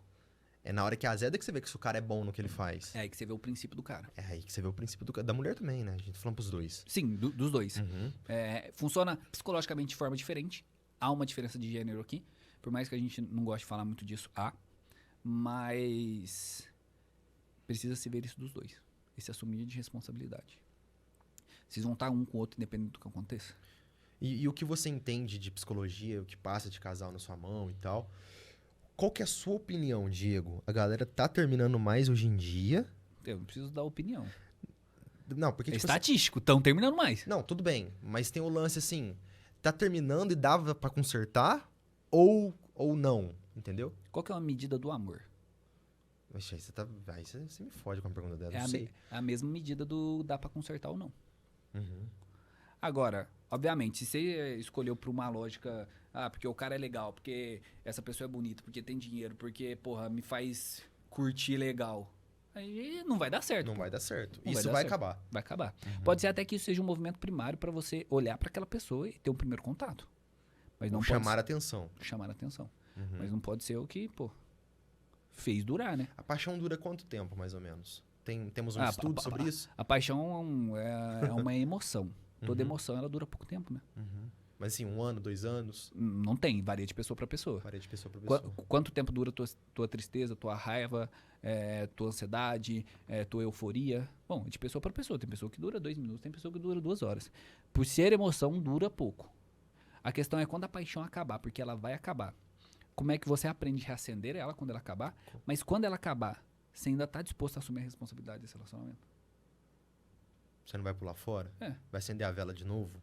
Exato, Uhum. exato, exato, Não é nem questão da vela terminar, é só questão da chama apagar da vela. exato. Entendi. Não é a vela, foda-se a vela, foda-se a paixão, porra. Porque eu não sinto mais paixão, eu vou largar da minha esposa. Então, porra, eu conselho pra você, já larga. Não vai dar certo essa merda. Porque essa porra vai acabar. Sei lá, vai acontecer alguma coisa, algum momento da sua vida que vai acabar. A questão é, além da paixão, o que tem? Tem o amor. O amor vai fazer você insistir. Tanto que é muito... Veja, eu não quero dizer que é fácil, mas é muito mais fácil quando o paciente chega pra mim, em terapia de casal, e fala assim, aqui acabou a paixão. Sabe o que eu faço? Quando vocês começaram a ficar, se relacionar, o que vocês faziam que vocês não fazem hoje? Volta a fazer. E a gente mapeia tudo e volta a fazer. A paixão reacende. Porque quando você tá ficando, você tá com a menininha, com o cara bonitinho, aí tu pensa assim, pô, vou pôr a melhor roupa, vou levar no melhor restaurante, tô passando aqui, vou comprar uma flor. Aí tu casa, acaba essa porra. Aí a paixão vai acabar mesmo. Uhum. Então a paixão é fácil de reacender, assim como a raiva. Sei lá, se eu levantar, dar um tapa no Lineker aqui, vai ficar com raiva. A ansiedade, sei lá, vamos tomar 2 garrafas de café aqui, a gente põe ela, sei lá, de forma artificial aqui, uma coisa próxima a ela. Então, as emoções são muito fáceis, não pode ser isso, não pode ser a paixão, tem que ser algo, tem que ser seu princípio maior. E o cair na rotina pra casais é super normal. Super normal, mas eu não acho isso ruim, se os dois gostarem da rotina. Então, mas aí eles não vão chegar no ponto que a paixão vai acabar porque eles não faziam mais as coisas que faziam antigamente? Não, porque a rotina pode ser fazer aquilo, né? Que eles faziam antigamente. O cara pode ter a rotina de todo dia agradar a esposa pode ter a rotina de todo dia tentar agradar o marido. Rotina é isso, é uma coisa que você faz rotineiramente. Então, mas e quando é uma rotina obrigatória? Tem o trabalho, tem os filhos, tem limpar a casa, tem fazer comida. A gente tá falando de rotinas divertidas, de rotinas prazerosas, assim. Não que ficar com os filhos não seja. A gente tá falando de sair, comer Pô, um lanche, transar dentro do carro, essas paradas. Só quem tem filho fala que é divertido, né? Só quem não tem fala que é divertido, né? Porque filho dá trabalho pra caramba, pô. Filho dá trabalho pra Tem caramba. a parte divertida, mas vamos ser sinceros, dá trabalho pra Filho caramba. dá trabalho pô. pra caramba. Eu sou pai, eu posso falar isso, posso dizer isso. A questão é que uma coisa não exclui a outra. Você pode ter a rotina, que é obrigatória, que é ruim. Eu não considero ruim. Até eu acho que se você interpreta essa rotina como ruim, ou você tem que parar de executar ela, ou você tem que reinterpretar ela. A rotina do meu trabalho é ruim, mas esse trabalho vai permitir você ganhar grana, construir sua casa, sustentar tua família. Essa porra não é ruim. Uhum. Pode ser chata, mas não é ruim. Aí a gente precisaria falar do que é ruim e bom. E você pode arrumar modos de ressignificar ela. Totalmente. A Tércia que veio aqui, psicóloga, ela falou. Ela não é chegada em cozinhar. E ela fica 2 horas na cozinha porque foi combinado da família. E naquele tempo que ela dizia que tá perdendo tempo, o que ela fez? Ela ressignificou. Ela colocou um celular, tipo, o telefone dela pra tocar Spotify, aulas de psicologia, músicas que ela gosta de escutar, documentários. Então ela ressignificou aquilo. Ela cozinha assistindo, escutando uma parada que ela gosta. É isso. Então ela não perde o tempo dela, vamos dizer. É isso. Eu até iria um pouco mais além. Você tá cozinhando, é chato cozinhar, você não gosta de cozinhar, mas você tá cozinhando para o amor da tua vida. Pros seus filhos. Pros seus filhos. Tem um santo da Igreja Católica que ele tem um conceito assim. Ele pega todo mundo, falando assim. Porque a galera chegava pra ele, a história é que a galera chegava pra ele, ele também era padre e tudo mais, pra confessar, pra pedir aconselhamento e tudo mais, e falava que a rotina era chata, que a vida era monótona, que a rotina é, porra, horrível, cansativa. E ele falava assim, se você estivesse fazendo isso pra Jesus. Ele pegava a galera, pra falar a verdade, né? Ele falava assim, você ama Cristo? Amo. E se você estivesse fazendo isso pra Cristo? Uhum. A pessoa ressignificava na hora. Porque se eu estiver fazendo janta só pra mim e acho chato pra caralho, eu ainda sou meio desleixado. Eu vou bater um pão com manteiga ali e boa. Já vou nem era. fazer janta. É. Agora, se eu estiver fazendo pra Cristo, meu irmão, e se eu sou cristão, Muda Porra. totalmente. caralho, eu aprendo a fazer um negócio Michelin ali na hora. Eu baixo os vídeos do Jarcan e vou... Porra, se eu sou cristão, é Cristo. É a pessoa mais importante que existe. Uhum. A história Você conhece a história da Santa Teresa d'Ávila? Conheço alguma coisa. Um dia o padre perguntou pra ela por que ela ia sempre, nunca faltava, mesmo estando bem cansada e desanimada das missas e tal. Ela falou, eu estou aqui pra Cristo. E às vezes eu conto os tijolinhos aqui da igreja, porque na verdade eu estou aqui pra Cristo. Eu acho que Isso é muito foda. Eu acho que é Santa Teresa d'Ávila. Ela que escreveu Sete Moradas, né? Sim. Tem um livro dela, eu não lembro se é o Sete Moradas, que ela tá escrevendo e ela fala assim, e eu não gosto de escrever não, viu, gente? Eu tô escrevendo porque Deus pede. Fala, caralho, isso aqui é o segredo da vida, porra. Uhum. Aí, beleza, às vezes você não é cristão, às vezes você não acredita nisso, às vezes você não tá pronto o suficiente pra essa verdade espiritual, tudo bem. Mas teu marido não é isso? Tua esposa não é isso também? Inclusive, se você acredita nessa parte espiritual, Deus te apresentou essa pessoa, porra. Você não vai fazer por ela. Aí você vai falar que a rotina é monótona? Nada a ver. A rotina é monótona até eu tenho que entender que isso aqui sustenta a minha família, meus filhos, a minha esposa. E uma coisa não exclui a outra. Não quer dizer que eu não possa querer mudar. Que eu não possa querer uma outra rotina, um outro emprego e etc.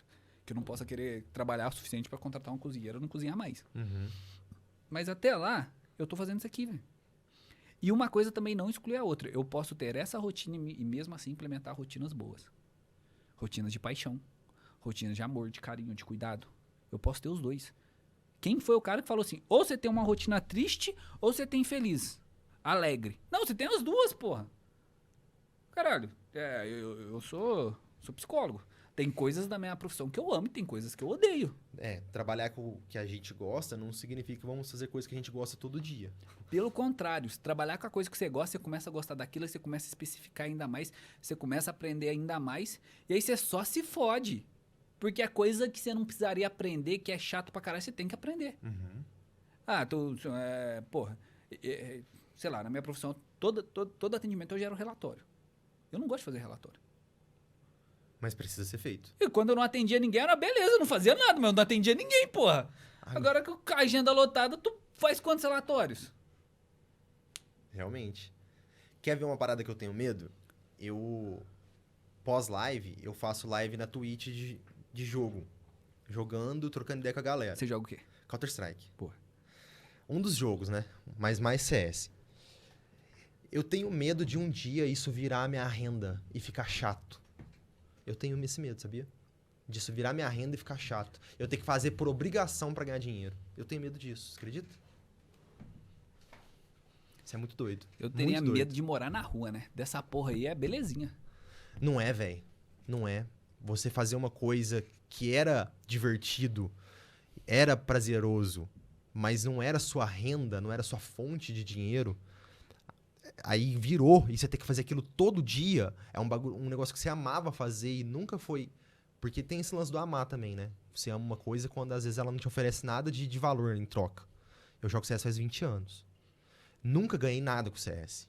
Nunca. Aí eu começo a ganhar muito dinheiro com aquilo. E eu começo a ser obrigado a fazer aquilo pra ganhar muito dinheiro com aquilo. Eu tenho medo disso acontecer um dia. Pô, é pra glorificar de pé, né, pô? É uma coisa que você gostava e fazia. Mas ó como é que é contraditório. Muita gente fala assim, eu queria trabalhar com uma coisa que gosto. A outras vão falar, eu tenho medo de que o que eu gosto vira obrigação. Isso tudo que eu disse. Em tese, nós não estamos satisfeitos com porra nenhuma. Em tese, nós não estamos satisfeitos. Eu sonho uma coisa, eu atinjo aquela coisa, para de ser. Ou eu não sonho ela, é uma coisa que eu gosto aqui, mas eu também ponho como profissão. Não, dá pra ser os dois. Dá pra isso tornar a sua profissão. Aí você vai ter que ter um esforço mental maior pra aquilo. Porque você vai ter uma obrigatoriedade de fazer aquilo. E tudo que você obriga a sua mente a fazer, principalmente com rotina, como há um dispêndio de energia, ela tende a evitar.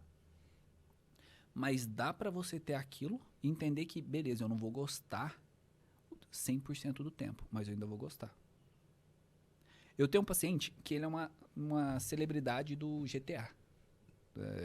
É stream, né? Que posta jogando É o GTA RP. Não sei. Eu sei que é do GTA lá. Eu vejo os vídeos dele lá, mas eu não entendo muito ainda. A vida que você leva no GTA RP é uma vida mesmo como se fosse de verdade, Fingindo só que lá, no jogo, Você é um policial e beleza. Aí você decide se vai ser corrupto ou não, e aí é aquilo, entendeu? E ele grava essa rotina e posta. É isso, né? Faz as lives lá. É isso. E aí um pouco dele é essa dinâmica, né? Porra, era muito mais legal jogar quando eu não tinha obrigação de gravar todo dia. Uhum. Aí, cara, eu fui perguntar pra ele assim, vamos fazer uma lista de quanto tempo você fica gravando. Aí ele pôs lá, se eu não me engano, Lineker, deu mais de 60 horas por semana. É uma puta carga. Trabalhar na CLT é 44 horas por semana. E assim, de segunda a segunda, né? Não para. Ele, pelo menos, na época, não parava. Mas ele tá falando do tempo de gravar jogando, né? Tem a edição ainda. Quem que edita pra mas ele? aí ele tinha um funcionário lá que editava. Beleza. Quando ele começou, ele editava, mas agora já tem o funcionário. É um terceirizado, né? Que edita e tal. E aí eu perguntei pra ele, deste tempo, quanto você gosta de jogar? Aí ele tabelou ali, se eu não me engano, na época, 6 horas por semana. Dá 60. Dá 60, quase 10%. Não lembro o número específico. E aí eu falei assim, quando você não ganhava dinheiro com essa porra, quanto você jogava? 6 horas. Eu não lembro se o valor é específico 6 horas, assim. Acho que era 8, alguma coisa assim. Jogar 8 horas. Então você continua gostando da mesma quantidade de tempo. É a mesma coisa. Olha que beleza. Eu lembro que era até assim, 1 hora a menos do que ele jogava antes. Tipo assim, ele falou lá, eu jogava antigamente 6 horas e tinha dado 7. Hoje ele gosta de 7 horas. Porque antes dele gravar, ele faz um esquenta pra gerar história. Então, esse esquenta, ele não tá gravando. É a hora que ele gosta, porque ele tá fazendo mais por diversão. E aí, eu falei, porra, hoje tu gosta 1 hora a mais do que antes. Tu tá gostando da mesma coisa. Mas me fala, o que é preferível? Você ficar gravando nesse restante do tempo ou voltar lá pro emprego antigo que você tinha? Não, ficar gravando. Ele ressignificou a coisa. Verdade. Ele ressignificou a coisa. Ele continua gostando ao mesmo tempo. Aumentou 1 hora, pô. No final ele não parou de gostar. Não parou de gostar. É só que, bom, a carga é maior. Se você pegar um videogame hoje que você gosta do CS, começa a jogar 60 horas por semana. Sem ganhar dinheiro com essa porra. De diversão. Você não vai jogar. Eu não jogo isso tudo. A gente não consegue. Talvez a primeira semana ali você mete energético no corpo ali, você vai falar, porra, vou e tal.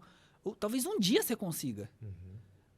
Mas não, porque não é típico do ser humano fazer isso, com nada. O máximo que eu já fiz de CS foi 48 horas semanais. Não é típico do ser E humano. é muito, é muito. É muito. O Caraca. CS é diferente do GTA, ele é muito dinâmico, é muito rápido. A sua mente pira, velho. Ainda mais quanto... Qual o nível mais rápido você tá? O nível mais alto, no caso, rápido não, alto, tem cara alto também do outro lado. Então você precisa pensar muito. Não, e a partida é rápida, né? Vai uns 40 minutos cada um. Cada partida?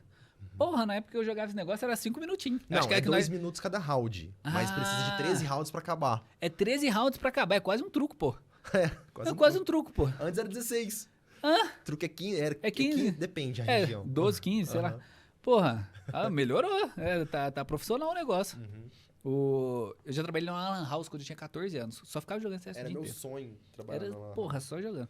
Mas você entende que uma coisa Eu não exclui a entendo, outra? Eu entendo. A maturidade, ela tá em justamente eu escolher aquela coisa e aceitar as consequências daquela coisa. Independente de quais elas sejam, as boas e ruins. Escolheu, pô, tem que fazer. Aceita as consequências. Eu vou casar. Eu sei que vai ter momento que eu não vou querer ver aquela pessoa perto de mim. Mas eu vou aceitar as consequências disso. Ah, Diego, mas se minha vida é um inferno. Tá, vamos analisar. Porque às vezes o que você tá chamando de inferno é uma oportunidade que você teve. Agora tem relacionamentos que realmente são ruins. Aí você tem que terminar. Mas aí você tem que entender também que, porra, aconteceu alguma coisa ali que não é normal. No dia que eu me pego triste, ou analisando, ou falando que a minha vida é ruim, ou que eu precisava melhorar alguma coisa, eu paro, fumo um paia e penso como que era 6 meses atrás. Eu faço essa autoanálise. Entendeu? Na hora melhorou tudo.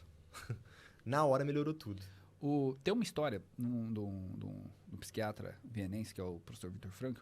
Ele criou uma das maiores correntes de psicologia do mundo. Eu, particularmente, sou fã da logoterapia. Eu gosto muito da TCC, a minha abordagem, enfim. Mas é uma da... Eu tenho uma lista de 10 abordagens terapêuticas que todo terapeuta ele precisa saber. E aí eu sempre falo assim, começa pela TCC, é a que está em alta, é que você vai conseguir resultados clínicos muito... Porque não adianta você gostar de uma coisa e ela não ajudar teu paciente. Mas a logoterapia é sensacional. E tem uma história do professor Viktor Frankl que ele falava assim, você quer propósito na sua vida? Qual que é o problema que te é apresentado agora? Qual que é o problema na tua vida que te é apresentado agora? Por quê? Porque tem uma história dele, eu não lembro que livro que tá, mas é o seguinte. O professor Viktor Frankl já era psiquiatra, já tinha uma grande visibilidade lá na Alemanha nazista. E aí começam os nazistas a matar judeu. E aí tava todo judeu que tem grana tava fugindo. E aí o Viktor Frankl, ele tava analisando se precisava fugir ou não. Por quê? Porque ele tinha pais muito idosos, se eu não me engano. Acho que era esse motivo. E aí ele tava andando perto de uma igreja, de uma mesquita que tinha sido bombardeado, e cai no pé dele uma pedra. Tipo na rua, assim, tá andando. Aí ele fala assim, vou tirar isso. Olha que ele pega, é o 4º mandamento. Qual que é o 4º mandamento? Honrará teu pai e tua mãe. Então você vai honrar seus pais. Aí ele fala assim, porra, se Deus não tá falando comigo por agora, nunca falou. Eu tô pensando em abandonar meus pais porque eles não aguentam fazer a travessia. Caiu o 4º mandamento no meu Caiu pé. o 4º mandamento no meu pé, vou ficar. Os pais morrem, ele é preso no campo de Auschwitz. E a esposa e a filha são presos em outro campo de concentração também. Nessa hora, ele poderia falar, que bosta que é minha vida, né? Olha aqui, fui ouvir Deus, onde que eu tô? No campo de concentração, ele desenvolve a logoterapia e se torna um dos psicólogos mais importantes da história. Tudo que você ouve hoje de propósito de vida vem do professor Viktor Frankl. Tudo. Ele se torna um dos terapeutas mais influentes da história.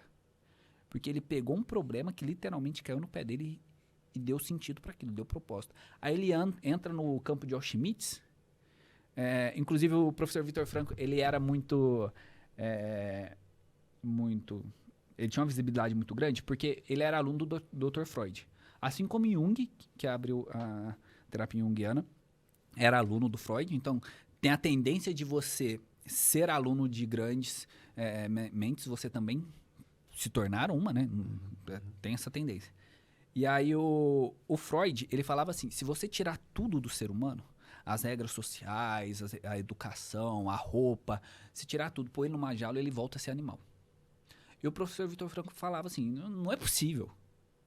Não é possível que seja tão fácil tornar um ser humano um animal.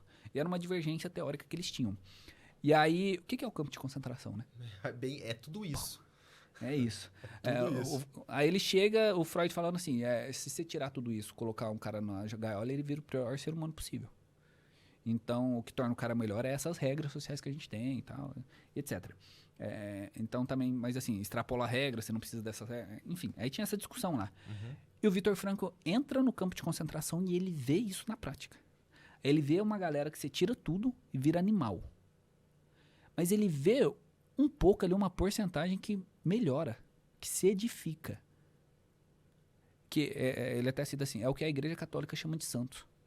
O cara tá aqui, na merda, sem roupa, sem honra, sem comida, sem nada. Sem honra é complicado. Sem nada. O que você tem no campo de concentração? Nada. Você é Nada. menos que lixo. Parte de uma das justificativas porque matou tanta gente no campo de concentração é porque eles preferiam o animal do que os judeus.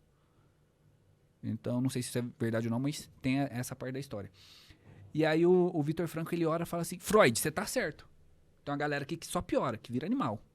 Se ele precisar te matar pra beber o seu copo de água, ele vai. Mas e esse outro cara aqui que te dá o copo de água? Ele só tem um copo de água por dia e ele te dá o dele, se ele vê que você tá doente. O que torna esse cara diferente desse? Aqui nasce a logoterapia. O que dá sentido de vida pra esse cara? E aí, é um pouco disso, né? Quando eu tô ali fazendo uma coisa que eu gosto, jogando um videogame, sei lá, conversando com alguém, trabalhando de alguma coisa, e essa coisa vira uma profissão, eu posso olhar aquilo como ruim, eu posso dar sentido para aquele problema que eu sou chamado. E vamos lá. Nem é um problema, né? A crítica social do filme O Poço. Já assistiu esse filme? Lembra Já, dele? lembro. Por aí. Chega perto, porque... Se todo mundo dividisse, dava pra todo mundo comer. Lembra disso? Que vai descendo o elevador de comida? Sim. Mas ali teria que estar todo mundo nisso, o que o Viktor Frankl fala. Teria que estar todo mundo disposto a comer só o necessário. É isso. Porque eles mudam as pessoas de andar. De andar. Às vezes o cara que tava lá no último, que nunca tinha comida nenhuma... Acorda no outro.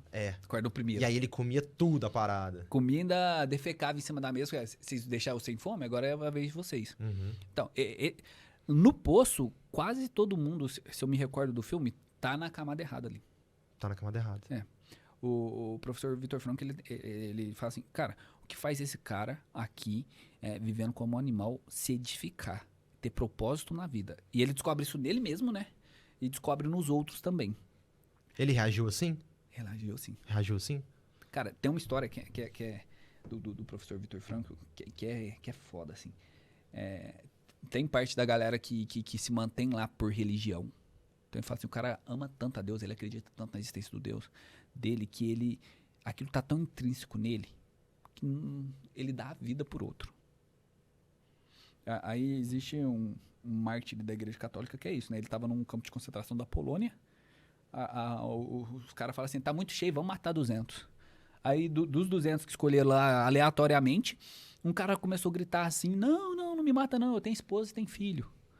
Aí esse cara levanta a mão, ele era um padre, um frei, fala assim, troca eu com aquele cara. Os caras já olham assim meio estranho, né, porra? Como assim? Não, porra, porque eu sou padre, eu não tenho mulher nem filho, o cara tem, talvez é uma chance dele. Esse cara viveu e escreveu a biografia dele que tornou ele mártir. Então, porra, ó que sentido da coisa. O Viktor Frankl olha pra esse cara e fala assim, por que esse cara é assim? E aí ele descobre que tem essa quesito religioso, né? Porra, esse cara deu a vida pelo outro, tá no céu se Deus quiser. Mas ele fala assim, família também é um. Família é o meu, por exemplo. Eu quero me manter vivo, eu quero me edificar aqui. Porque se eu sair daqui, encontrar minha esposa, falar que eu matei alguém pra ficar vivo, não sei se ela vai gostar. Então eu vou dar o melhor de mim, eu vou me manter vivo aqui, eu vou fazer o que tiver que fazer. Tinha a tortura lá de carregar a pedra de um lado pro outro, você já viu isso? Porra. Que tortura. Enfim. E ele se manteve vivo. Depois eu vou te contar uma parada na hora que a gravação terminar. Tá. E aí ele saiu, ele descobriu que a esposa e a filha tinham morrido. Eu não lembro se era só a esposa ou a esposa e a filha. E a galera chegou nele, né? Já tava escrevendo ali os artigos sobre a logoterapia. E falou, e aí? O sentido da tua vida era a tua esposa e tua filha. E agora? E agora? Ele fala assim, e agora? O que faziam elas me amarem? O que elas gostavam em mim? O que fazia elas... Minha esposa casar comigo, minha filha me admirar como pai. Vocês vão ver um Viktor Frankl melhor do que nunca. Porque agora eu vou triplicar essas coisas. Eu vou maximizar elas no máximo. É assim que eu vou manter elas vivas. Você quer um cara... Cara, esse cara aqui é inabalável. Você quer um cara que tenha propósito com isso? Esse cara aqui não vai largar a esposa dele, nem que, sei lá, com todo respeito, ela dê pro vizinho, porra. Olha o cara. Esse cara aqui é sensacional. É assim que tem propósito de vida. É assim que você pode olhar pro teu jogo ali, pra tua profissão e falar assim, nossa, eu posso desanimar com isso porque é difícil, né? É uma coisa que eu gosto e agora vai ser obrigatória. Ou você pode olhar como o Vitor Franco falou. Pô, se ele conseguiu dar sentido no campo de otimismo, a gente não vai conseguir dar com emprego. Eu, quando tô fazendo um relatório lá, tem, 20 relatórios pra fazer no dia, você tem que gastar 3 horas do seu tempo que você podia estar jogando, treinando, sei lá. Pela sua mulher e pelo seu filho. Porra, é pelo meu paciente. Ali é pelo meu paciente. Porque eu sei que se eu escrever o relatório de todo mundo em dia, eu consigo avaliar melhor e dar um tratamento melhor pra ele. Qualquer cansaço, qualquer fadiga, qualquer vontade de mexer no celular passa na hora. E ele pode viver isso pra alguém. Da hora. Eu faço isso com meu filho. Quando eu tô numa situação foda e tal, é tudo pelo Oliver. Eu vou passar isso aqui, eu vou fazer esse negócio o melhor possível, porque é pelo meu filho. Dá pra você fazer isso com quase todo mundo. Óbvio que com o filho vai ser maior, né? Você tem uma ligação com ele. Mas dá pra você fazer isso com quase todo mundo. Porra, isso muda a vida. Totalmente. Isso muda a vida. Dá pra uma conversa de boteco, uma conversa no podcast, eu falar assim, nossa, alguém pode estar olhando e eu ajudar essa pessoa. Pô, se isso aqui não fez valer essa conversa toda, se não fez valer a minha vida, não sei o que vai fazer. É bom ter dinheiro, ter, sei lá, o jogo, o gostar, mas tudo isso vira periférico, né? Foi postado um vídeo no Dialetou dessa questão do agradecimento de 500 episódios, comigo dizendo, né, que o que a galera vem aqui e fala, uma frase, uma palavra, pode mudar a vida de alguém que tá escutando lá. Entendeu? Nós temos um amigo comum que eu fui... depois te conto quem é. Mas eu fui palestrar na empresa dele e ele falou, um dia o Diego tava palestrando pra mim há quase 10 anos atrás. E ele falou uma coisa que mudou minha vida. Eu falei, me conta! Eu não sei o que é essa coisa, não. Aí ele até falou assim, você falou assim? Eu falei, eu não falei isso, não. Sem um palavrão no meio, não fui eu, pô. Aí ele falou, não, teve. Eu falei, então agora sim. Mas, cara, valeria a pena por conta disso. Valeria a pena viver pra você salvar uma vida. E aí, alguém pode estar falando assim, não é assim. Se não é assim, pode vir a ser. Porque o Vitor Franco conseguiu ser assim no campo de concentração. Não tem uma situação na nossa vida que possa ser pior do que isso, cara. Não tem nenhuma. Que é minha situação ruim? Sei lá. Ter um emprego que paga um salário mínimo. Sei lá, bater no meu carro. Que é isso, velho? Sei lá, Obviamente que, como a gente já fala dessa posição privilegiada, a gente quer mais, a gente não quer menos. E esse menos gera um sofrimento. Mas a partir do momento que eu tenho um referencial maior do que é um sofrimento verdadeiro, que esse aqui não é sofrimento, alguém bateu no meu carro. Você comprou um carro, você está sujeito a isso. Isso não é sofrimento. Isso é uma hipótese que pode acontecer ou não. Pode acontecer muita coisa. Esperamos que não aconteça. Mas você comprou o carro, está sujeito a isso. Isso é uma normalidade, não é nenhuma exceção à regra. Isso não é um problema. É a gente que enxerga como problema. O cara teve um problema real. Ele foi tirado da humanidade dele e colocado numa jaula chamada Auschwitz. Isso é um problema. E aí, o que falta um pouco também, Lineker, hoje nas pessoas é esse tipo de repertório. Porque quando eu tô num problema e eu lembro do Vitor Franco, eu falo, não é possível. Cara, ele é feito de carne e osso, igual a mim. Inclusive, eu acho que o que diferencia grandes terapeutas, que é, por exemplo, o que eu vejo no meu professor Ítalo, e que eu venho aprendendo também com o tempo, é que o terapeuta, ele olha pra você e, sei lá, me fala um cara que você admira. Um cara que eu admiro, Felipe Tito. Você fala assim, esse é o ser humano mais foda que já existiu.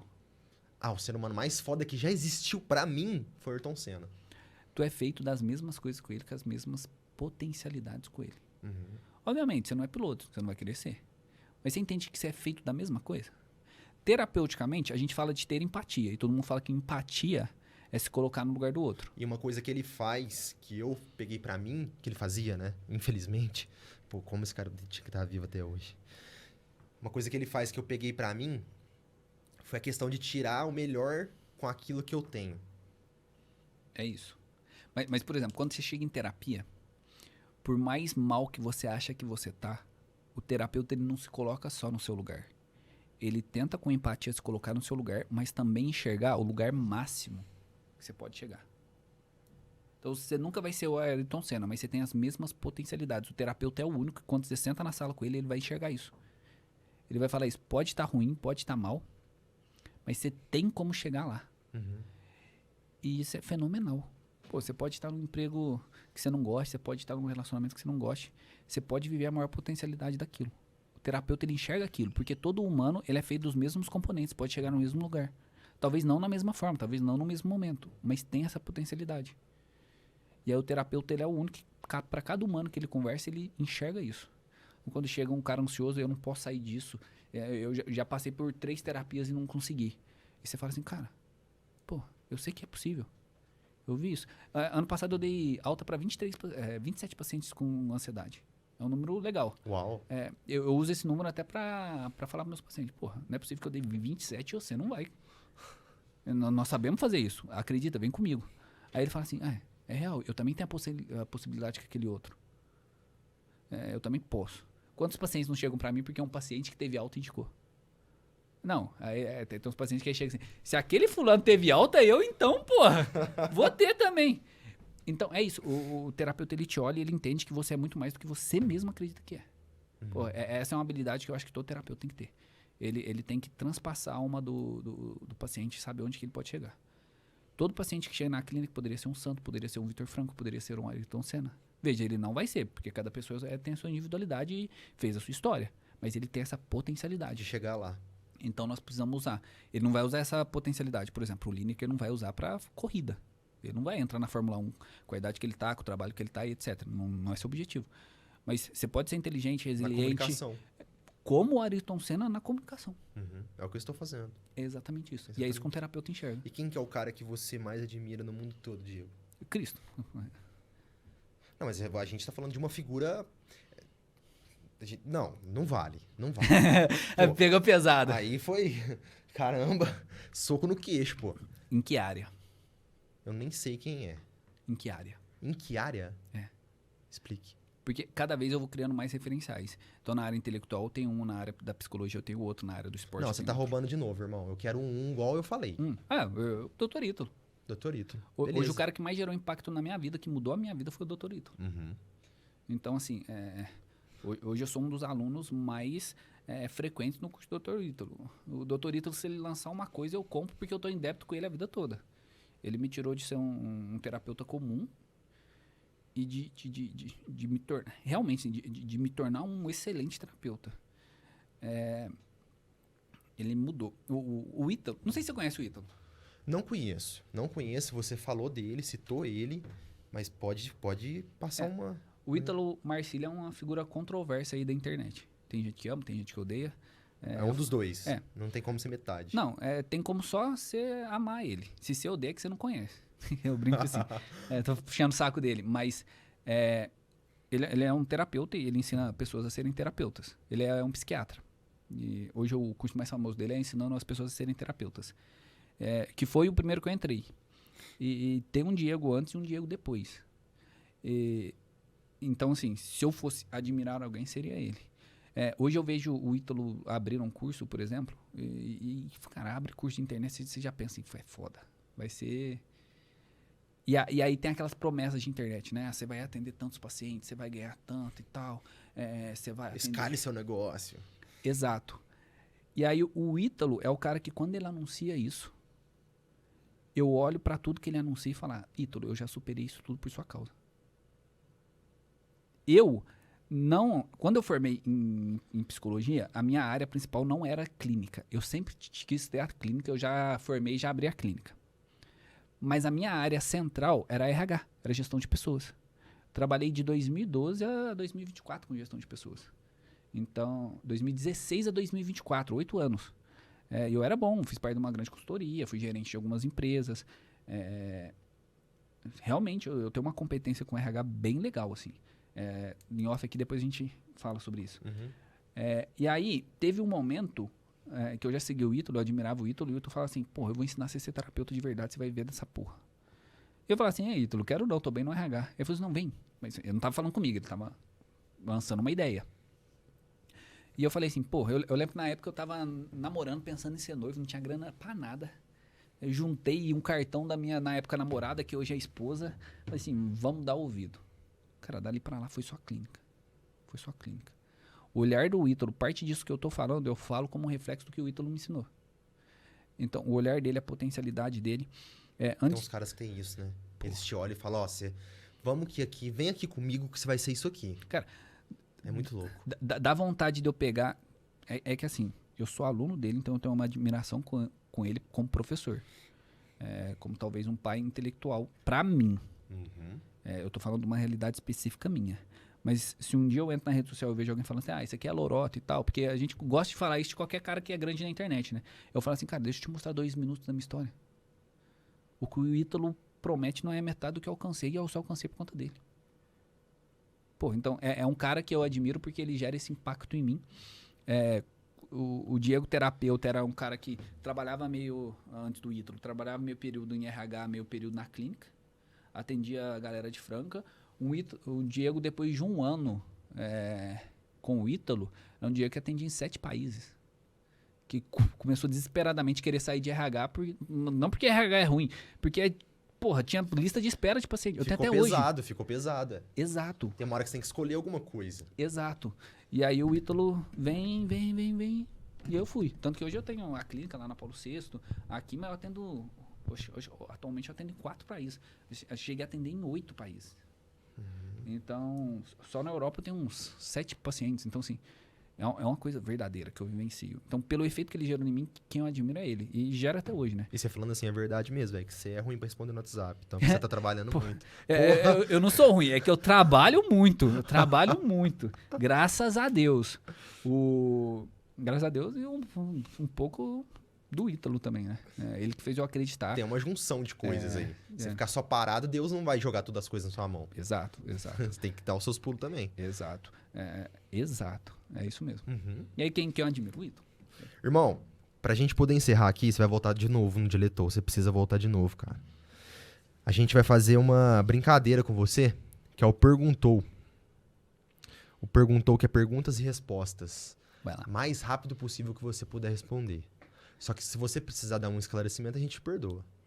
Eu sempre vou dar esclarecimento, mas vamos lá. Não, essa aqui você vai tentar. Fala, vou tentar, Lineker. Quem tenta não consegue, eu vou fazer.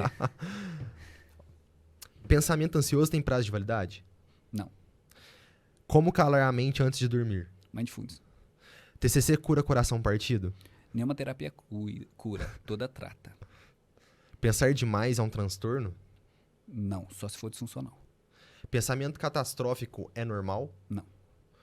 O que é pior, pensar demais ou sentir demais? Os dois. Como saber se é verdade ou só um pensamento distorcido? Checar as evidências. Medo de julgamento tem cura? Tratamento. Como não pirar nas redes sociais? Apaga essa porra. Exclui o Instagram, cara. Muito simples. O que é mais difícil, perdoar ou ouvir? Nenhum dos dois. É que você não treina o suficiente nem pra ouvir nem pra perdoar. Dá pra reaprender a se comunicar? Tá, claro. O amor acaba ou ele adoece? Se acabar, não é amor. Existe vício em produtividade? Existe vício em tudo, né? Tudo que você faz e te leva pra um lugar ruim é vício. Tem como ser ambicioso sem surtar? Opa, claro. Como descansar sem se sentir culpado? Se você faz tanto quanto você acha que você faz, cada descanso é merecido. Ansiedade disfarçada de produtividade existe? Clinicamente eu posso falar que não, porque não é um termo clínico, mas por experiência, sim. Como diferenciar intuição de paranoia? Vai pra terapia. Como lidar com o medo de errar em tudo? Aprendendo que existem competências que você domina e confiando nelas. Pensar em desistir é sinal de fraqueza, Diego? Não, é humano. Pronto, ó. Beleza? Da hora. Caramba, isso foi legal. Não, bate aqui. Véi, muito obrigado. Ele mandou antes no WhatsApp. Ah, mentiroso. Tava olhando ali, ó. Mentiroso. Ô, Diego, obrigado. Puxa o microfone. Ô, perdão. Ô, obrigado pela participação, velho, de verdade. Imagina, sempre Você um prazer. curtiu conversar aqui hoje? Graças a Deus curti. Foi sempre um prazer estar aqui. Passa muito rápido, né? Passa Porra, rapidão, velho. Mas foi um prazer, espero que Mas você ajude vai voltar aí. aqui de novo. Se Deus quiser. Fechou? Amém. Manda um salve aqui na sua câmera pra galera, pros seus pacientes, pra sua família, pra amigos e tal. Pessoal, um salve.